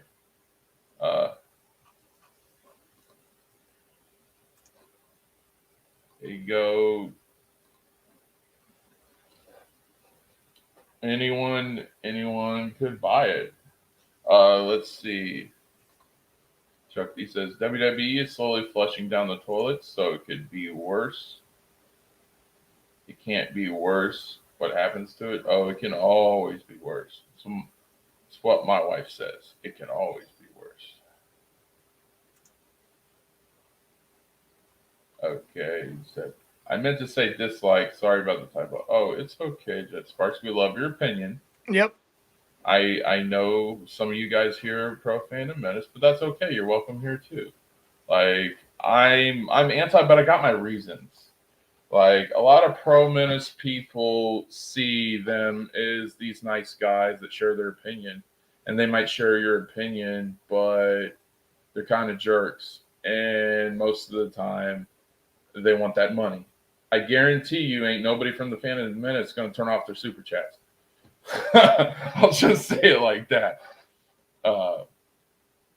And Zeno says there would probably be more wrestling content to watch if they did that. So if they sold, yes, Peacock, as many issues as Peacock has, it still has a lot of content, and I like subbing to Peacock. I just wish they would freaking fix the feed for when they do WWE pay-per-views. But they got the Law and Order and stuff like that. They got the Dateline. Like they got all kinds of different shows. So imagine subbing to a service for $5 a month, and you might have 30-second ads, but then you got your wrestling pay-per-views. You got all these different biopics of wrestling. Then you go around and you have a couple cartoon shows and for the kids and the family stuff, especially for the holidays. Then you got your crime and stuff, and you can watch your sports on replay. Let's say you're busy or you're working and you can't, and you like hockey or football or something. You can watch that. Peacock has a lot of variety, so I don't think it's the best streaming service out there, but I think it's pretty good. I'm going to be caught up with you on wrestling. Mate? I think I got a service, man. I got Fubo, so I think I can watch wrestling now, man. Oh, nice. Yeah. Yeah. What do you think about a potential sell? I don't know, man. I'm not necessarily a Disney fan. Like you were talking about selling to Disney. Yeah, but like to anybody, it doesn't have to be Disney. Oh, what could be worse than Vince McMahon already running everything into the dirt anyway? Like I left because of him. Yeah. I stopped watching because of him. That and CM Punk left, right? But this is beautiful because me and Nate talked about this. We were talking about the people that left WWE when Punk left. Yeah. There were a lot of people. My wife left when Punk left too. I tried to come back a few times, but it just wasn't the same. Yeah. Like Rachel watches AEW with me because that's what I'm looking forward to watching. Yeah, Punk's there, but yeah. Let's see. Keely Chow says, I wouldn't be surprised if Vince bought shares of both AT&T stock and Discovery. Doesn't surprise me either. And Vince has. I don't think he's the Disney guy. I think he would be more the HBO Max type. I don't think Disney would buy wrestling, because they were originally going to buy WCW and it didn't work out. So, just a little fun fact there. Says, I think I super chatted that Star Wars girl on her matriarchy stream once talking about Henry Cavill being Darth Vader. That'll do it. Yeah. I don't care for Anna. She dunked seriously on KOTOR and got the entire internet community who are KOTOR fans worked up into a frenzy. And I think that's wrong when she didn't have all the facts, because she was going off what other people are saying.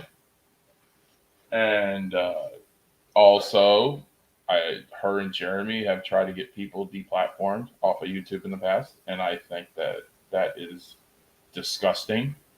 And yeah, so not a big fan of hers, but yeah. And Jet Sparks, I'm never gonna charge you for comment. I will try my best to read everybody's comments. So you talk to me anytime. Always be here. All right. Healy Chow says, if the Fox Corporation owned 1/3 of WWE, there would be some wrestling content on Tubi. Have you seen Tubi, mate? I love that. Yeah, I watched the martial arts flicks on there. They got like a catalog of martial arts flicks on there. Oh my God, I don't know if it's that or the Me TV or stuff, but me and my dad used to watch Walker all the time. Yeah, the original Walker, not that freaking woke crap that they got on CW now. They got some anime on there too. Oh, nice. That's cool. I used to have Tubi for a short period of time. Big Chuck D says, how are they going to have pay-per-view day one without Roman? Rumors are running rapid that he's leaving WWE. Dude, they've been talking about him leaving for a while. Hey, Roman leaving. Roman ain't leaving until he drops the title to someone that he wants to, and I think it's going to be his cousin Jey Uso. I think they're going to go back to that storyline. Jay's going to be built as the good guy. I think he's going to win the Rumble, and they're going to build him up to take the title off Roman and build a future star, which is good. So.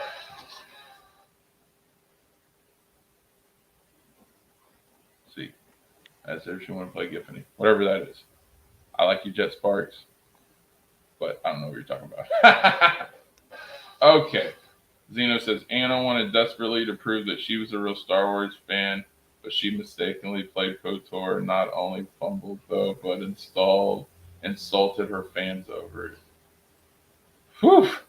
I remember that not that long ago.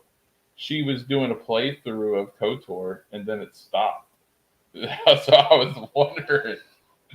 So thank you, Zeno. Jeff says it is disgusting, just as disgusting as YouTube taking Brandon the anime guy's channel away and demonetizing Orders Board. I don't know those people, but Keely, you're awesome, man. Yeah, I just seeing people get deplatformed. You know, yeah, we're all trying to work. Brandon getting deplatformed. That sucked. Yeah, I don't know who that person is, but they sound really cool. Gogo 13. Okay. Yeah, and especially with the pandemic and everything, this is how we make a living. Like a lot of us do, and it's not just that. It's having something to do and having a purpose, and to get that purpose taken away like that, like right now I'm banged up and I can't do much. I can't even do super chats yet because I'm not qualified. I've looked into it. Eventually I will, and all the money you guys give me will be definitely appreciated, but that's not what it's about. I feel like starting this channel and being able to have open conversation and me behind the creative instead of, I love Max, but like my job was to produce and to help find guests and make them feel comfortable and welcomed onto the show, and to make the chat feel welcome and part of the show. and that's what I did. But here I come up with my own creative. So if I want to say Zeno or Nate, give me an idea for next week, and you guys pitch me an idea, I just go with it. I ain't got to run it by anybody or insult anyone. I can just go with it, and so that's the fun part of it all, and what I love doing it. And I mean that. If you guys have an idea for a topic, want me to cover, I'll cover it. Not a problem. Uh, and I'll stream whenever you guys want. I might need a day off, but I am willing to have conversation about anything. And I'm so grateful you guys for coming out here and supporting me on my first stream. Josh, what do you know about Wrestling Hub? They correct? No, they're trash. Wrestling Hub, Wrestling New Now, the Sportster, all that is freaking. I know. I follow all the wrestling stuff, and yeah, they're people who are good are like Alex McCarthy, Talk Sport. The Wrestling Observer is like 50-50, and then Fightful might hide behind a paywall, but their news is right on the money. They've never been off. They might charge people for everything, but they are legit. Nate says her cosplay is cringe. I think you're referring to Anna. I don't know about cringe, but I think she's like overrating herself. Anna's bragging about her cosplay being so great, and I don't think it's as good. Because I have a friend by the name of April Hunter, who's a former professional wrestler, and she does cosplay, and it's freaking amazing. Love her stuff. All right, it says Anna is a self-titled Henry Cavill simp, but again, girls will always simp extremely attractive. And I think Henry Cavill will be creeped out. But oh heck yeah, dude! Like freaking yeah, she has said that she's a Cavill simp, and he's creepy. Like it's straight up, dude. Like she just loves Cavill. So to each his own. I like Cavill, but Brandon, the anime guy, is the fan of FM Golgo 13. I haven't heard of that either. I'm sorry, Keely. I truly am. Me and you have been in a ton of chats together, and I like you, and I like having you here. But I don't know who these people are. I like Nina Infinity more than Anna, that Star Wars girl. Uh, I don't. I think I've heard of Nina Infinity. Have you? Oh yeah. Okay. See, I'm a fan of Gary and Az. Like I'm inspired by Nerdrotic to do this. Gary's okay. It's just like he's been on this rage tirade lately, and I don't hate Gary. Like I we really both don't. share like we came out of addiction, stuff like that. I've been to Yeah, jail. that dude's been through some crap, but I Yeah. think his rage And, is like focused in he the said wrong something about direction. starting it at the age of 44, and I was like, great, I'm 44 years old, I'm starting. Yeah. So And I I've mean, heard he's a big Gary's done inspiration to me, some. man. I've also heard Gary's done some messed up stuff to people at fan conventions, like been kind of a jerk. I don't know that for certain, but yeah. Here's my rule. I don't get personal, and if I can help it, I mean, obviously I'll take up for myself if I have to. But my deal is like if you pay attention to me, I'll pay attention to you, and that's why I'm hanging out with you guys on this level because I mean I made friends. You know what I'm saying? So I know Yeah, about these people. You know what I'm yeah, saying? I do you're really, follow a few of them. They've paid attention to me, and I'm like, cool, that's great. I'd like to get to know you more. You know? yeah, exactly. And we love having you here, and I didn't know what I was going to do in the beginning. I needed a co-host to at least. I know I got to make my intro, but I needed a co-host to help me with the topic. Sure. 'Cause it was just You like, needed something to bounce off of. yeah, and Yeah. me and you bounce off of each other really good, like Yeah. creatively. So, okay, Zeno says, well, YouTube tends to demonetize channels for breaking terms of service, and Ford said he suddenly had an influx of bot subscribers. Ooh, that's terrible. Nina is wonderful. Okay, if you say so, Nate, I'm there with you 100%. Because no, I think Nina's good. I haven't not very familiar. I've probably seen her stuff in passing. Uh, definitely. Freaking Nate's anti Phantom Menace like I am too, and me and Nate are best friends. So yeah.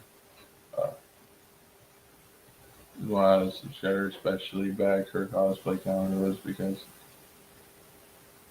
when you're an attractive chick, you become popular. Yes, that is. Uh, but nowadays, there's an attractive point of view. Okay, so I know that. It said, settle down. Settle down, Mikey. Okay. Xeno's Anna's personality makes her unattractive and her costumes were pre-made. Yeah, her attitude does. It's not a bad she ain't bad looking, but her her attitude and her constant potty mouth and dunking on everything when she claims to be but like Star Wars is in the name.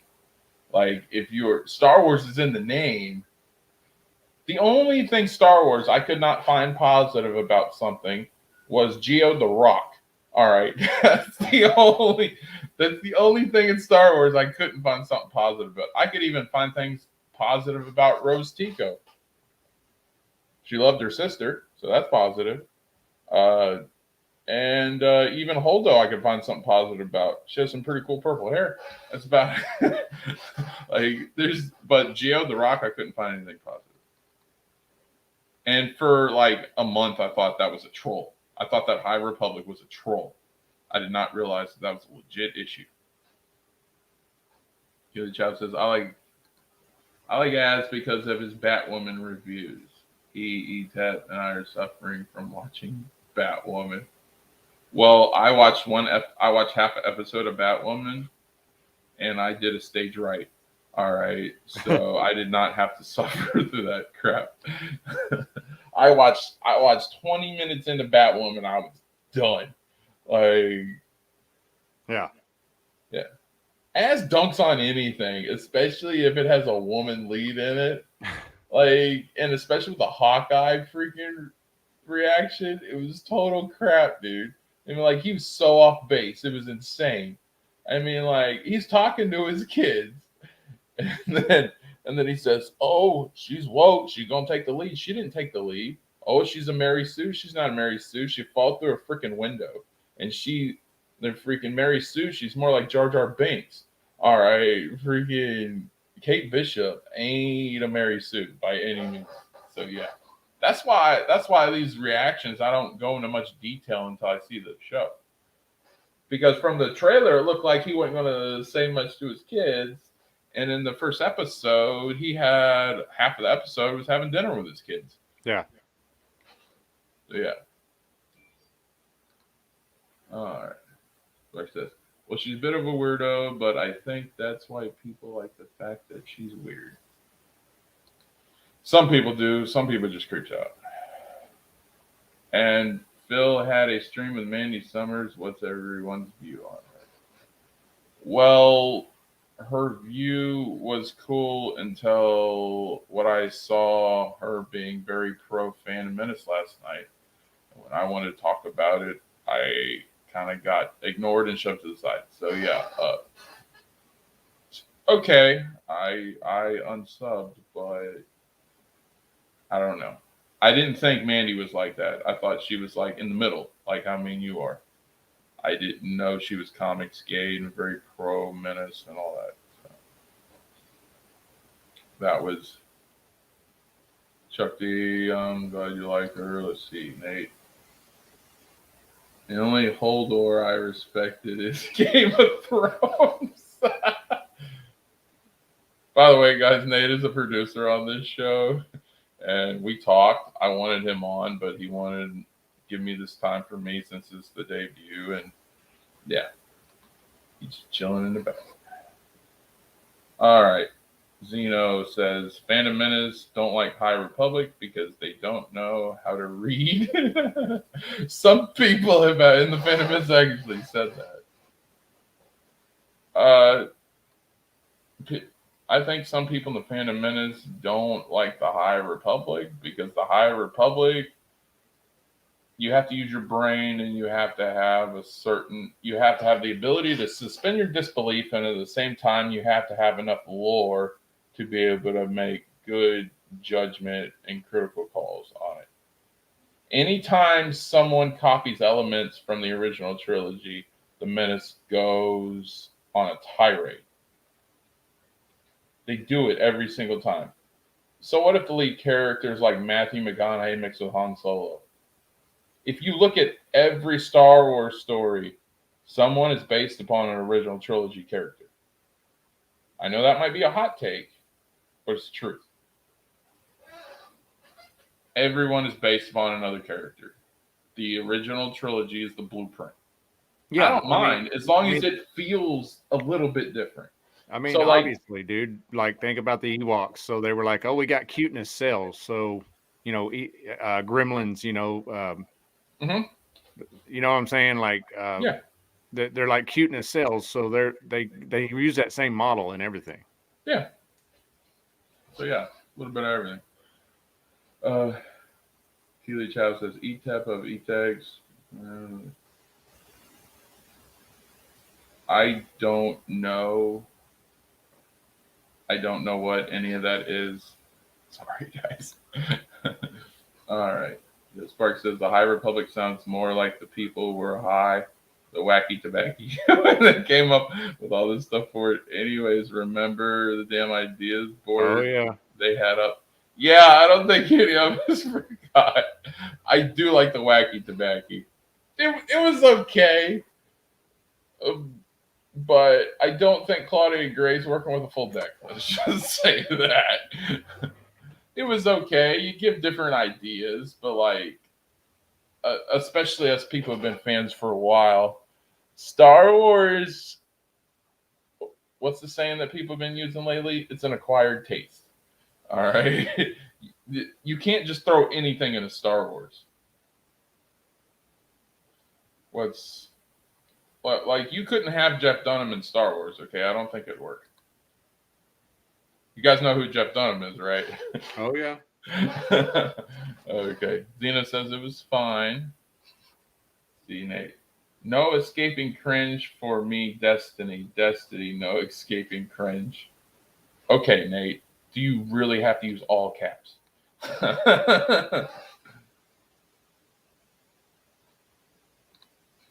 Manny Summers is a Comicsgate queen. If you're into Comicsgate, I've heard multiple things on Comicsgate.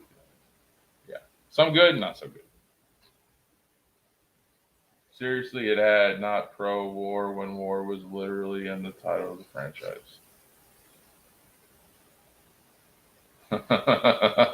That's a good one. Why did I unsub? Because I was trying to have a conversation about pro versus anti fandom Menace, and there were a ton of people on that stream simping for the Menace. And when I tried to have an opposing view of it and explain the truth, and explain my point of view and everything, I was pretty much ghosted. So, yeah, that's why I left. I'm like, I don't mind if you have a different point of view. That's how me and Fate met. I have no problem with a different point of view. The thing is, we can have a conversation. Let's just have a little respect and hear each other out. And that's why me and Fate are. Sorry. Absolutely. Yeah. Like, and that's we differ fine. on a lot of things, but it works out. Yeah, but when you shut me out because my view is not that of everyone else in the chat, I'm not trying to put words in people's mouths, but that kind of sounds like an echo chamber. So yeah, that's why I'm subbed. You know me, guys. I'm not a bad guy, but if I'm gonna get shut out for trying to have a different point of view, then that person doesn't want anything to do with me. So why am I gonna stay sub to them if they don't want to hear what I have to say, and vice versa? You know? All right. Zeno says, "What's wrong with not being pro-war? War is hell and always a last resort. Jedi are for peace." Yes, I agree. It's because people are used to it. How do we start episode 3? War. All right. Freaking people are used to war in Star Wars. And it's Star Wars. You should have some peacetime stuff. That's what I like. That's what I like about the KOTOR series. Not everything's a war. Sometimes you'll have a couple episodes that are prepping for a war. That's what I liked. That's what I liked about Rebels.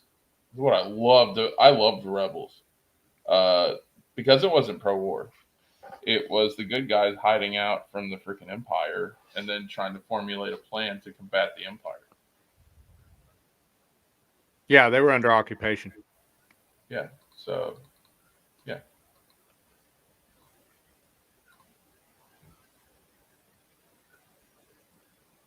Knowing how to read includes reading past the first page.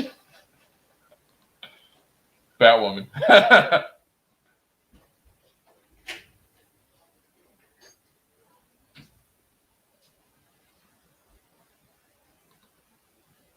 Says, I think your hatred of the Phantom Menace. It's not irrational. You got to understand. There's a reason why a lot of us are anti-Phantom. Like some of us are anti-Phantom Menace.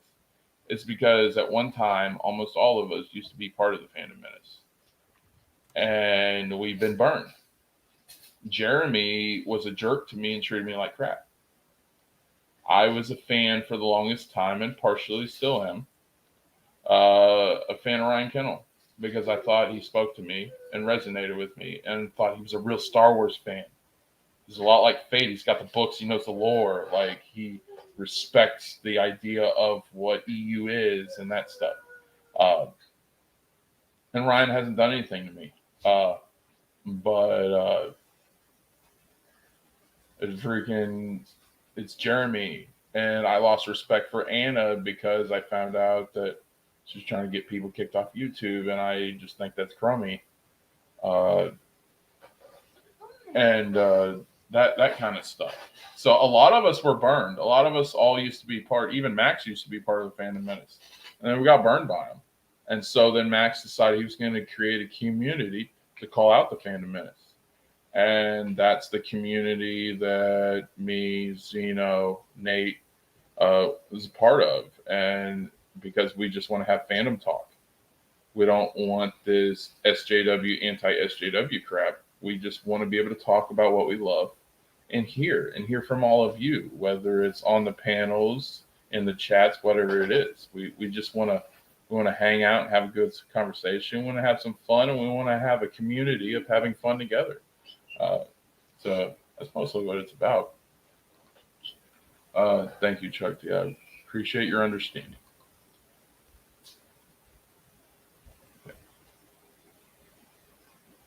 Good. You guys are having a good conversation. That's what I want. I want people who are pro and anti to have a conversation, and us by the end of this stream to. They're actually talking about technical issues, right? Not. Yeah.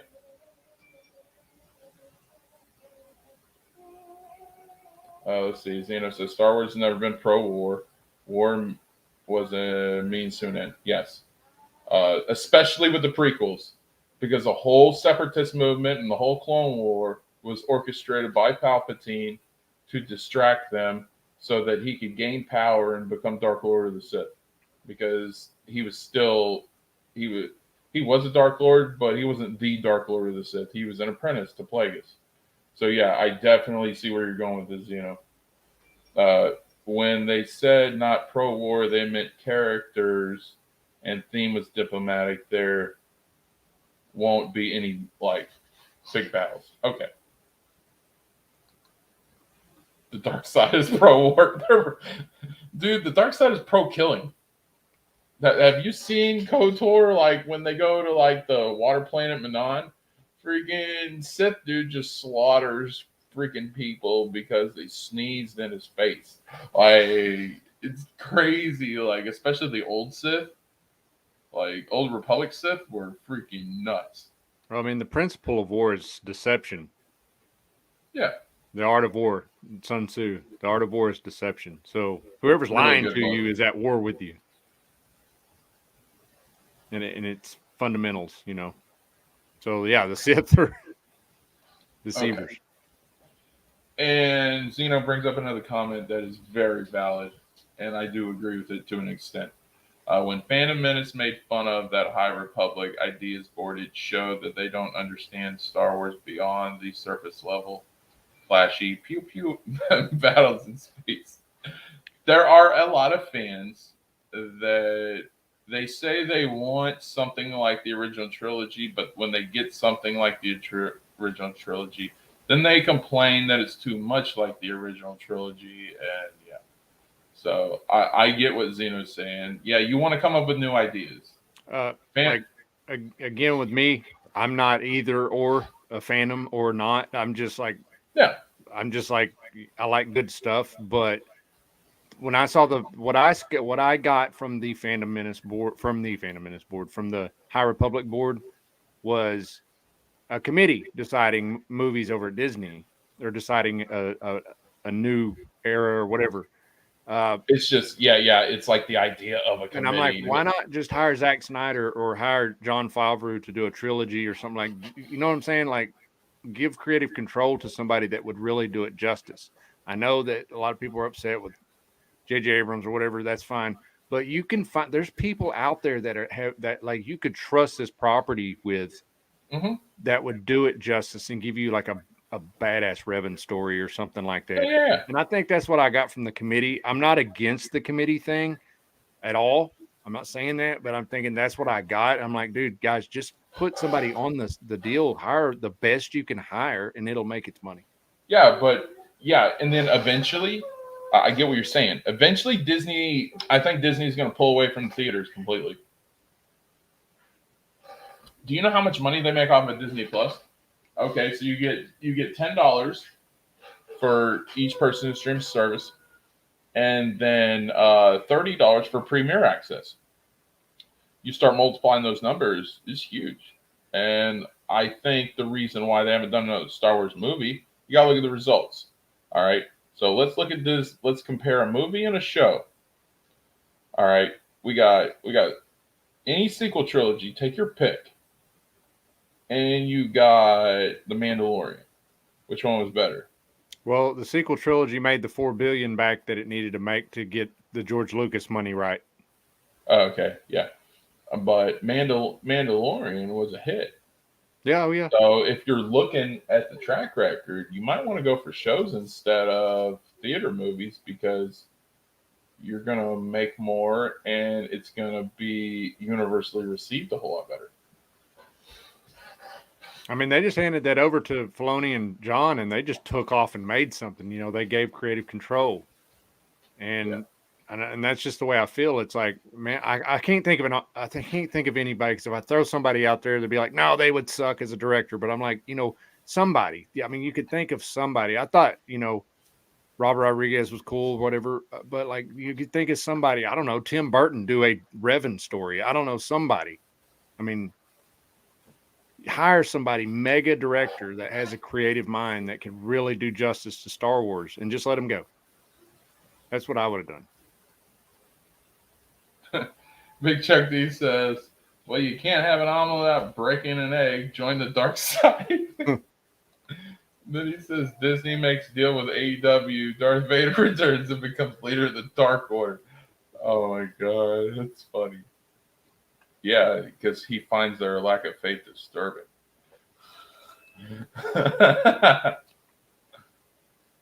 Let's see. Jet Spark says, get one of the Star Wars versus channels to write some stuff. I'm pretty sure they can make Disney easy money, but they want nothing to do with it, and they're not Phantom Menace. Yeah, Disney can make easy money. All they got to do is say, brand, there's money. And then Nate says, come on, Chuck, with the freaking Darth Vader. The freaking Nate is a huge Darth Vader fan. It's like one of his favorite. Awesome. Yeah, Nate loves Darth Vader. He's a huge Vader fan. And that's cool. I like Vader too. It's just Revan's my number one, obviously. But yeah, Vader's cool. All right. Xena says, High Republic is a series of books and comics written by different authors. It was just all the authors brainstorming and making sure that every story they plan to write would be consistent. Yes. Yeah. Yeah, I know they're all authors Yeah. and creators. Yeah. Yes, Zeno, you're definitely correct. But sometimes, like for people who aren't familiar with those type of pitch meetings and boards, and when you're trying to like throw out ideas, it's clunky, and you're gonna come up with stupid ideas, and you're gonna look ridiculous and retarded as hell. That's why you brainstorm these ideas, so you flush the bad ones, and you freaking use the good ones. I had a friend that started writing a book about somebody very important. It was a very good story. I was like, wow, that would be awesome. But he kept telling me about it. And I was like, quit telling me about it. Because I tried to write a book one time. And what did I do? I shared it with my girlfriend. It was like 100 pages. And she's like, oh, it's amazing. Well, the fever died and I didn't finish the book because I shared it. Mhm. And anyways, my friend kept sharing it with me. And I was like, he's not going to finish this book. Sure enough, after he got about 100 pages, the idea died, the fever dream died, whatever. And I'm like, so if you're going to showcase what you're doing and stuff like that, and then it fails, they're going to all come point and laugh at you and go, see. So just write your product, do your product, hire the people, get it out to us real quick and let it speak for itself. Because A New Hope, which was just Star Wars 77, again, it dropped. And then a week later, it like quadrupled at the box office because of word of mouth. A product will speak for itself if it's good. All right. Jeff Sparks says, yeah, I believe we should just make more shows, movie size budgets, plus you can flesh out the story over several episodes or even a couple seasons. Exactly. That's why I like Mando so much. Do you want it? I don't think Mando would have gotten over as well if it would have been done in cinematic. I don't think. Because imagine you had 2 seasons and the shows were approximately 45 minutes to an hour apiece. You wouldn't have been able to tell the full story of Mando in 3 hours. I thought the bar was set with Game of Thrones. I mean, let's throw money at these series and like really make them like mega budget series. You know, I don't understand. That's actually a really good point. I don't Yeah, understand. because you're right. Game of Thrones was the first big series hit show. They've had things before Game of Thrones, but nothing hit like Game of Thrones did. Game of Thrones, Walking Dead, like those like big hit series that's even bigger than a movie as far as popularity. Yeah. Yeah, so yeah, definitely agree, and I like it being the series. I don't want Star Wars to go back to doing movies. I don't Yeah, I know, dude. We want. could get a Revan series. We could get a Tar Vizsla series, the origin of the dark saber. I say that all the time, but that's something I personally want because I think it would coincide with the Din Djarin story, so everybody would know. Plus, you know, people go back, watch the Tar Vizsla series live action, and watch the Clone Wars and Rebels, and get the whole entire dark saber arc. Right? They'll eventually do a Dark Saber series because it'll probably be whenever Mando eventually ends. But yeah, I could see that. Yeah, I definitely see that. But yeah, there's a lot of series you can do.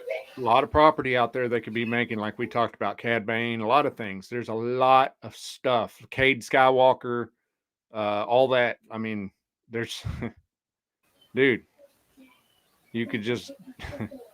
I don't understand. It's to me, it's an easy layup. Takes money to make money. Yeah. Yeah, there's. I think they'll eventually do stuff like that. Yeah. And then the series, that's just adding content. They might do a couple movies eventually, but I don't want to. I don't want to see it go back to the silver screen. Like, I'm fine with the series. It's giving more content. It's telling a better story. I never thought I'd see Star Wars on a live action series. I know. How cool is that? Like, we know we all wanted it as children. At least I did. Sure. To have a Star Wars series because we didn't have one. It was just movie. Then we get the prequels, movie. The closest thing we got to a series was animation, and then finally got Mando, And it just sucks that I'm a middle-aged guy when Mando came out. I would have loved for Mando to come out when I was a teenager. I can only imagine how much the freaking teenagers and young guys and gals love it now. Yeah. Yeah, I definitely got to dig my heels in on Mando, man. It's a good show. Zeno says the good fan films are parodies. The serious ones are cringy with bad acting, poor effects, and nearly ever take Backyard. place in someone's backyard woods. Yeah, it's here and there. I think they're talking about fan fiction. There is an audience for literally everything. So it just depends on what you're into. Said, hell, magnum opus story I'm working on feels episodic when I played in my head, putting it out over 3 volumes. Yeah. Just trying to speech on my phone. No, that's true. Just because you don't like it doesn't mean it's all terrible. No, there's like I was saying, there's always good about something. It might be talking about somebody else in the chat. There's something for everyone.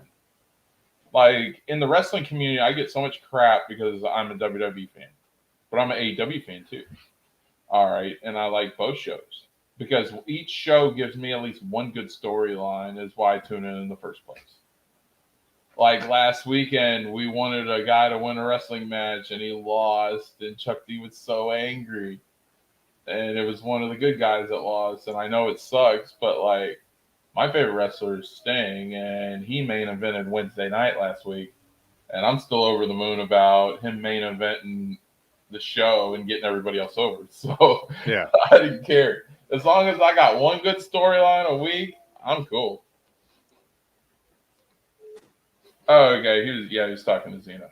Don't try. Zeno has his opinions, and the more you try to disagree with him, the more he will troll you. just respect Zeno for his opinion, which we do, and he'll have his opinion. You have your opinion, and we're good. Yeah, like you were saying, like wrestling. So when what's amazing is like knowledge is power, right? And so like if you have something that you like, then I respect that you actually like WDB because you're going to have more knowledge in that area. So therefore, like on a seated council, you're going to be respected to be a specialist in that area. Just like I think like Star Wars purists and people that know the books forward and back, instead of fighting so hard, they ought to be teachers of lore. Yeah. Like the thing is, I've seen crappy wrestling for years. Yeah. Right. So what WWE does now, and then when Punk left, that ain't crap. I mean, like I sat through the Attitude Era. So did I. Where I saw a guy by the name of Mark Henry try to get in the pants of a freaking trainee, which nothing wrong with that, but at the time that was a big deal. Then he got all grossed out. I've seen a woman give birth to a hand. Woo. I've seen a porn star as a wrestler every week, and then get cringed because he got a girl pregnant after doing the deed. All right, which come to find out not having the baby. And then I saw another storyline where people told each other to suck it all the time. So yeah, like I've seen a whole lot worse stuff than what they put out now. You know, I served with Stone Cold Steve Austin's brother. He was on the base, and my ship was tied off the pier for 2 years there.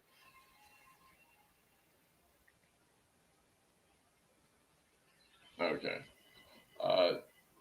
Sting's face paint was awesome. Yeah, especially with the CM Punk logo on it, and it was all blue, but yet he still had the white and the black, and then he had a little bit of red in there. Yeah, I love Sting's face paint, and recently he's been switching up to face paint depending on his storyline.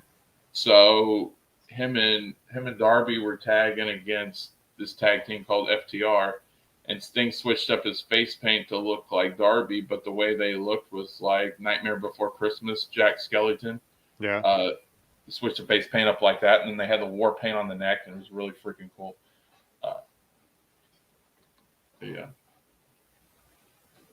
He says, I don't care if he trolls me. I got a troll slaying battle axe +5. Yeah, he went D&D. Dude, freaking Zeno has destroyed people. There's this guy with the Phantom Menace called Justin Proper. You guys have probably heard of him. And freaking every time he comes on a Max's stream, Zeno finds a way to troll the crap out of him. And Zeno is Justin's trigger. Like, you think you can take Zeno, but if you poke the bear, you're going to get the whole family. All right? I'm just saying that. Okay, he says the WWE is where a man can get another man pregnant. Just ask Seth Rollins. Oh my God, that was a good one. Because Becky Lynch calls herself the man. This is great. Zeno says there may be some good fan fiction compared to other fan fiction. I, however, compare everything to the source material. No fan has made anything as compelling. Yeah. If you're talking fan films and stuff like that, yeah. Some of it's decent. Like, I've been following this fan film KOTOR series. It's called KOTOR Movie Saga. And it's actually pretty good. It's not the best in the world, but it's fan film. It's never going to be best in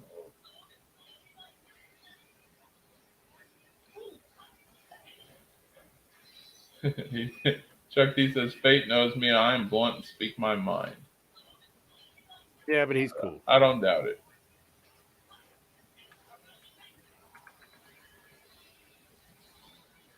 Keely Chow says, thank you for your service. Yeah, you too. Yeah. Didn't we both serve? Yeah, that's what I'm saying. Thank you for your service too. Thank you. It was an honor. I loved it. Yeah, I'm honored to serve humanity, man.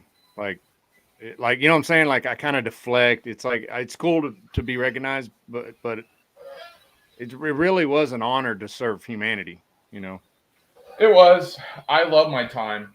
My 5 years in the Army, there was nothing like it. I enjoyed it. I love what I did. I did it for everyone here.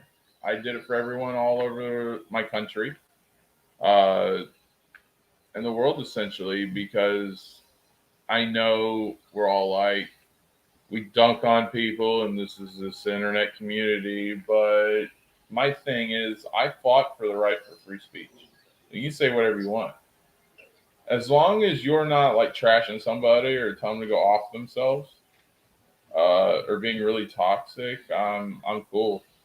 That's why I really don't censor people, unless they're just like, if someone comes in the chat and you go tell them to go kill themselves, yeah, I'll freaking boot you real quick. But as long as everyone's being respectful, and for the most part, everybody's being respectful, yeah, I have no problem with that. Hail Justin, he is awesome. Justin is okay. He's not bad. Me and him have had some spats in the past, but we've been getting along recently, and that's cool. Chuck, I am the bear. Zeno's funny as hell with his trolling. Oh, when him and Justin get into it, there ain't nothing funny about it. Like, you get downright serious on it, dude. Justin Pryor is Jeremy's toady. Yeah, I knew you'd say something like that. Speaking of bears, don't poke pop culture by saying the Packers suck. And don't tell Nate that the Jets suck, because then he'll get you. I've heard of pop. Is that Pop Culture Corner?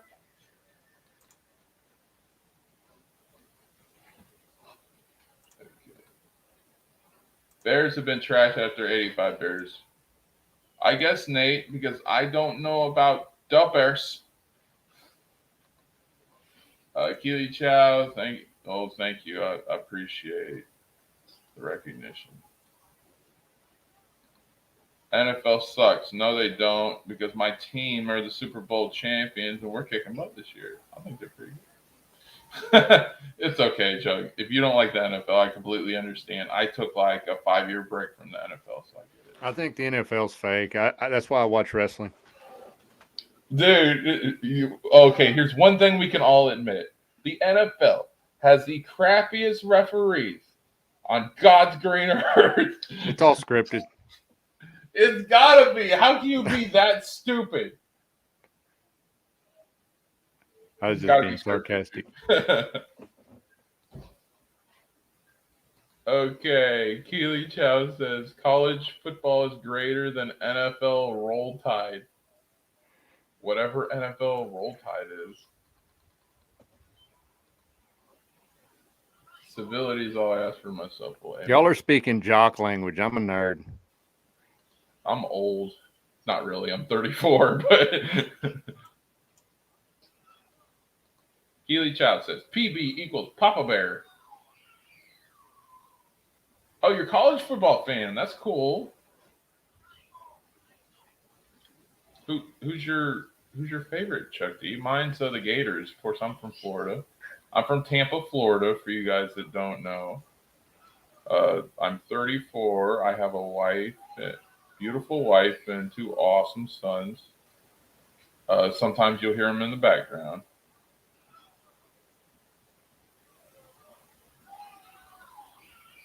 Alabama. Okay, Keely, that's cool. I said that to you. The refs are definitely scripted. when you mentioned scripted, Fate, I knew Nate was going to say something. I don't know either, but it sounded cool. I thought he meant civil.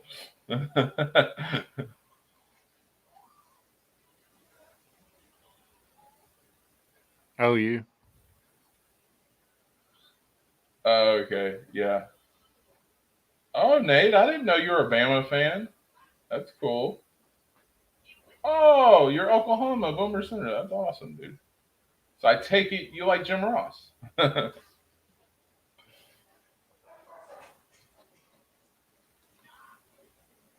You hear the kids right now.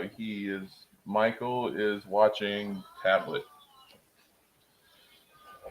If that's what you hear.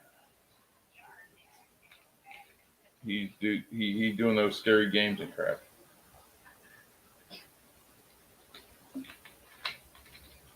Hang on a second.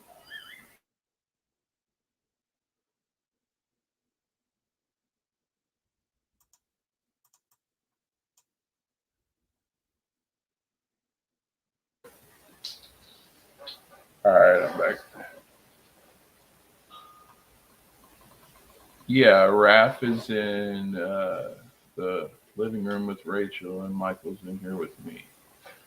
But yeah, freaking this has been a lot of fun, you guys. Thank you. You definitely made it something. I think you got some views, man. Yeah, this is great. I didn't know the conversation was going to be this good. Thought I might have a couple people. Who doesn't love good old JR? Plus, he beat cancer. Yeah, I heard that last night. That's amazing. I was like Ross. I do think that he uses too many football references. And half of the wrestling memes that have come out, JR's involved with. Whether it's the Stone Cold or whether when Rock debuted and they said, "That's Blue Chipper right there." The refs and other officials in college football can do a better job of calling a game than refs in the NFL. Yes, I swear. The refs in the NFL are the absolute worst. Business just picked up as one of my favorite sayings. My favorite from JR is he's like a one-legged man in an ass-kicking contest. that's one of my favorite. Yeah.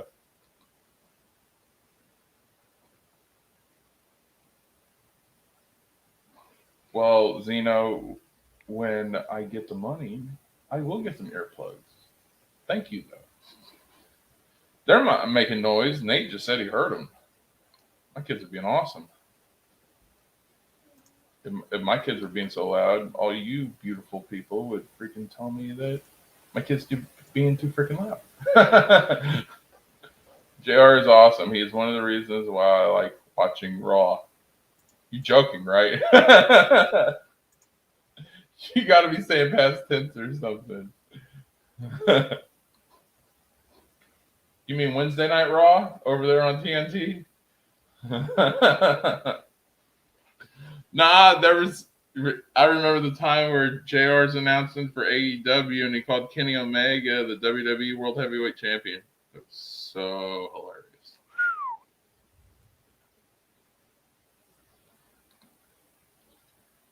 You're gonna be a slobber knocker. Yeah, that was a good one. I don't even know what that was.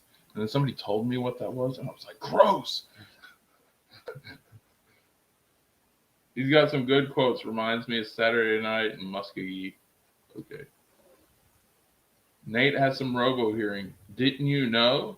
Nate is Proxy from Force Unleashed. Nate is a droid. He's not a human. Of course he has robo hearing.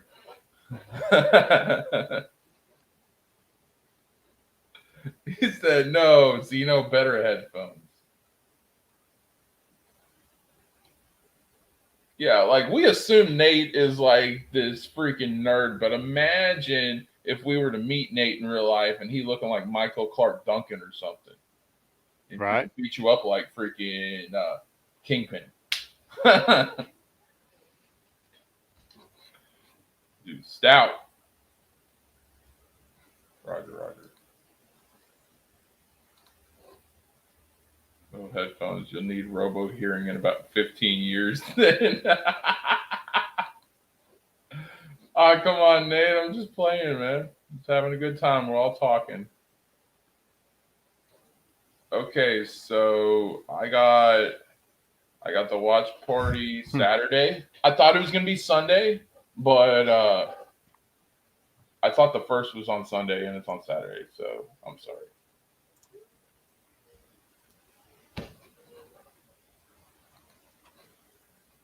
Josh, say with me, Muskogee. Okay, see, I said it. There you go. You guys are so awesome in the chat. Oh yeah, they've been great. I appreciate my fans, all you guys.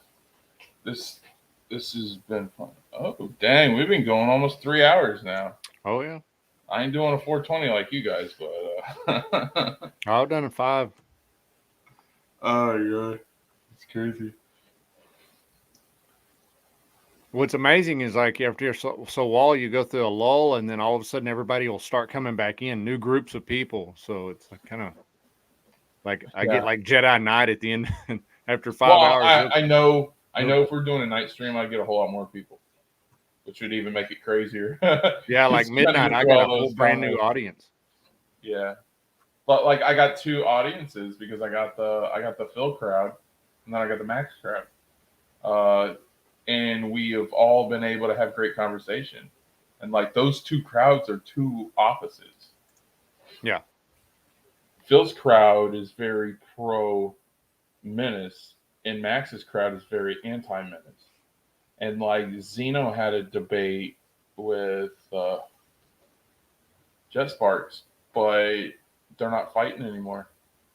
They voiced their opinions, and now we're just talking stuff, and we're not freaking trashing each other. And they didn't trash each other. Jay just had a difference of opinion. Blessed are the peacemakers. Yeah, and that's what I like. That's what I like to see. That's fun. Yeah, because I got extreme opinions. I mean, like, but I've learned to channel it and calm down because it's exhausting. Yeah, like, and I like to see, because you and all the people in these chat, you're my fans, you're my friends, and I just, we don't all have to get along, but let's have a respectful debate, and that's what we did. And my favorite thing to do with you guys is Wishcast. Like, what would we like to see? Wolverine in the suit this time, or you know what I'm saying? Like, I love doing that stuff. I like doing that stuff more than Yeah, complaining about well, complaining that's about like, High Republic or Kathleen Kennedy or mhm. Well, this was just the intro. We'll start getting in those kind of episodes. Or in sure, the wrestling world, we call it fantasy booking. yeah, And we can start doing stuff like that. I just gotta figure it out.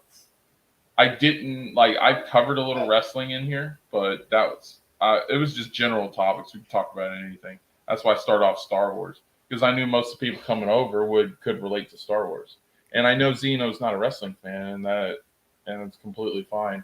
yeah, So I said Star Wars. That way we'd all have some common ground to talk about, which sure. worked. I remember I did my first live stream in September on my own channel. I'd been live streaming for a minute, but I did my own by myself, and I think I had 3 guys in chat. Maybe Chuck D was there, and it wasn't easy. My first stream was not easy at all because I'm a shy person. Like, my heart was racing and all kinds of stuff. But that's all I did. It was I just like opened up Wolverine comic books and just started talking about stuff I liked. And um, later on, I met you guys, and Phil confirmed that. He's like, just talk about stuff you like, and that's kind of where I'm at. I mean, we've talked about this all the time, but yeah, you definitely want to make it, you know, uh, something for everybody. And I like that you like both Star Wars, good movies, and wrestling. So it's Oh got me yeah, interested in there's all. a lot of stuff I like. Uh, I'm typical red blooded American guy from Oh Tampa, yeah, Florida. I like wrestling. I like sports. I like Star Wars. I like Marvel. Uh, I like Batman. That's the only DC I really am into. I'm a huge Spawn fan. Uh, yeah, pretty much. I like cars. Like pretty easygoing guy. Like your yeah. typical stuff that guys like. So yeah. Let's see. Jeff Sparks says, one last thing I would really like for you to make an intro for me. I don't know how to do an intro, but Geeks does. Maybe we need to put Geeks on the payroll. All right. Because Geeks is doing an intro for me. I only came up with a thumbnail because I'm like, okay, my avatar is Revan. Let's do something Revan. So I typed in Revan reaction, and that was the picture that came up. That's how I got it. It took me like 5 minutes. But an intro, uh, just hit me up on Twitter or something. I'll get you on our Discord, and everyone's welcome to the Discord. You don't have to be pro or anti anything. Just be respectful in the chat, and you're always welcome. Uh, but yeah, and I think Hans would appreciate that too, because sometimes when you get the pro and anti SJW Phantom Menace type stuff in there, it can get pretty bad. He's had to boot some people before, but yeah. Uh, but yeah, Geeks is the guy to go to for that. Let's see, a little wrestling as much as I can take, so thanks for that. Oh, that's fine, Zeno. You like what you want. We respect you for that. All right. I like his follow up. Yeah, he was saying for because I said a little wrestling. Zeno's Oh yeah. not really a wrestling guy, and he thinks the storylines are crap, which I can understand. Well, It's not forever. It's he not gets for more everybody. specific in what kind of wrestling. To him, it's all the same. It's like I understand. To him, there's no difference between AEW and WWE. It's all the same. It's just he's not a wrestling fan, and that's fine. Dino adores wrestling as I adore Star Wars. We watched the first 3 movies. You just don't care for modern Star Wars. That's fine, Chuck. DC, Marvel, Spawn, Star Wars, Star Trek, and Buffy. Good Okay, stuff I'm there. not really a Trekkie or a Star Trek guy, but the rest of that I can get behind, especially Buffy, because I was a huge fan of the show Angel. I thought that was good, which pretty much made the CW what it is. Yeah. Well, not the SJW direction, but there would be no CW or WB if it wasn't for the Buffy series. They pretty much built the whole CW off of those shows, Buffy and Angel. The Geek Studios to make an intro for me based on profile picture. Titanfall. Yeah. Geek is really good. Geeks is good. He loves he's a huge Fortnite fan. And he can do a lot of stuff. Geeks has his own channel too. Like Geeks is amazing. Yeah.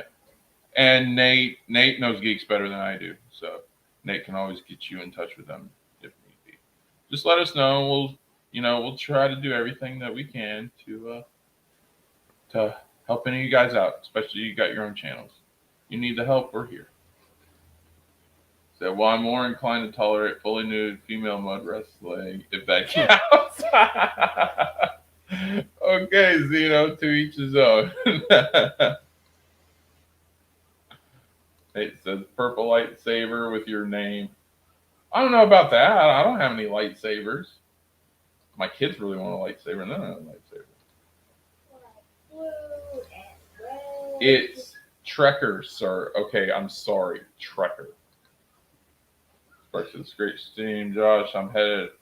And now, peace and good luck in your YouTube endeavors.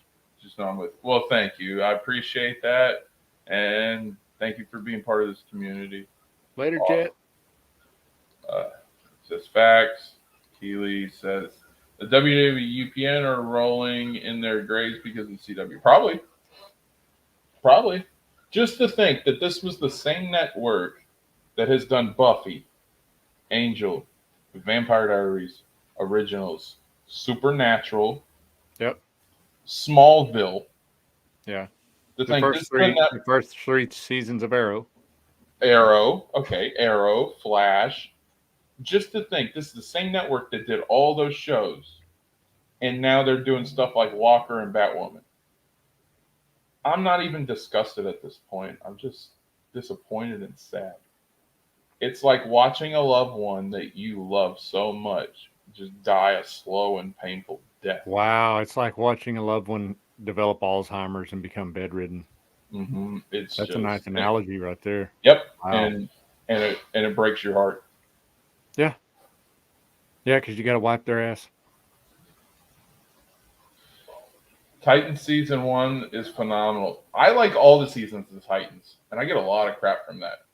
Zeno, Austin. He gave me a lot of crap for being a freaking huge Titans fan. I love Titans, and people try to say that it goes against the lore, but it's multiverse.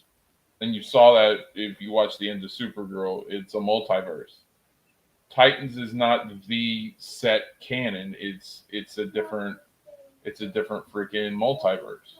That's why you can get away with Jason Todd and the killing the Joker and all that, because it's multiple universes. I'm gonna exit out, man, and leave you to it, dude. Congrats on your channel, man. Thanks. And I didn't even expect to be on here, man. Appreciate the invite, dude. Not a problem. I saw you on there. We're doing Star Wars talk. I got something else planned for Phil whenever he's able to come on. So I thought about you and was like, hey, let's do this our first. It should be fun. Oh yeah, man. I'm glad to be part of this, man. You coming out with your own channel, dude. I know you're gonna have interesting talks and stuff coming forward, man. I'm gonna watch some more wrestling. I'm gonna get into wrestling, man. Yeah, that's pretty much because of you. So yeah, AEW overall is the better show, but there are a couple elements that are good in my opinion. Yeah. WWE, like the Roman Reigns storyline, the Samoan Bloodline storyline is really good. I just saw him live like 2 or 3 years ago. Oh, cool. Yeah, Roman's on fire right now. He's at the top of the wrestling world. I don't think anybody would debate that Roman is the guy in any out of all the promotions. Roman is the guy right now. Yeah. But yeah, thanks for coming on, man. Yeah, I definitely appreciate it. All right, man. I'm gonna duck out. Thanks everybody in chat. Y'all are all cool, man. I'll see you later. I'm gonna probably be on Phil's or something, or I'll go over there anyways and jump in the chat. So I think he's got something going on in a few hours. So yeah, I think he said he's Tabitha's. He's trying to. That's tomorrow. Celebrate. Oh, tomorrow. Okay. Yeah, he's got a lot. Oh yeah, he might have an open mic here in a little bit. Yeah. So all right, see y'all later. All right, have a good one. All right. So let me read this comment. Zeno says, "Well, I've only had season 1 so far. It's good." Can you give my football back?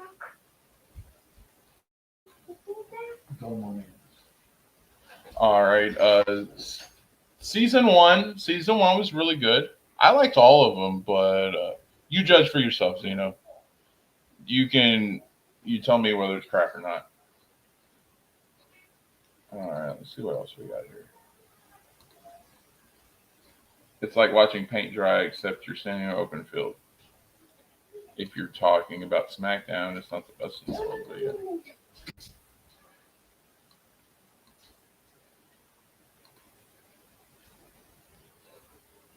Zena said, watching paint dry can be very relaxing. Yeah, it could be very relaxing to the point where it puts you to sleep. Either way.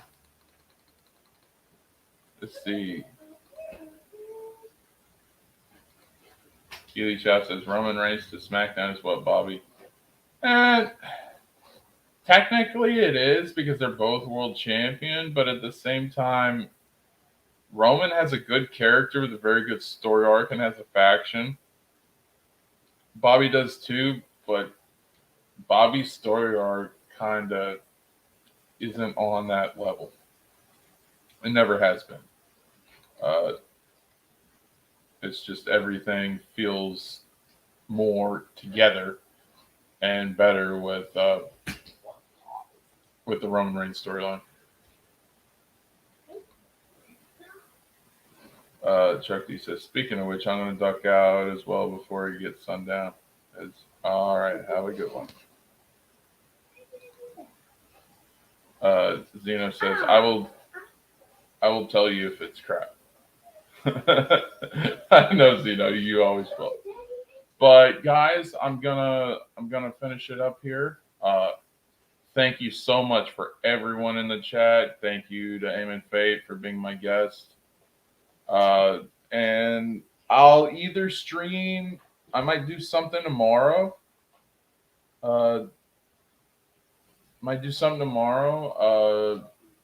Probably mid-afternoon. Of course, I got the watch party Saturday. That's gonna be fun. And just keep posted. You can message me on Discord or Twitter. See, I'm gonna just give me a second. I'm gonna drop the link real quick.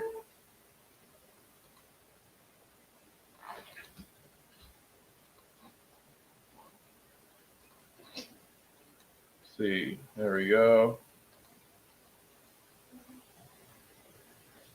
Drop the link right there. You can DM me or talk to me. Whatever the next topic is. I'll take requests all the time. You can talk about whatever you want. Thank you, Zeno. Next time, Raven, same Raven channel. Thank you guys so much. This has been an honor and a great opportunity. And have a good one. I'll see you guys next time.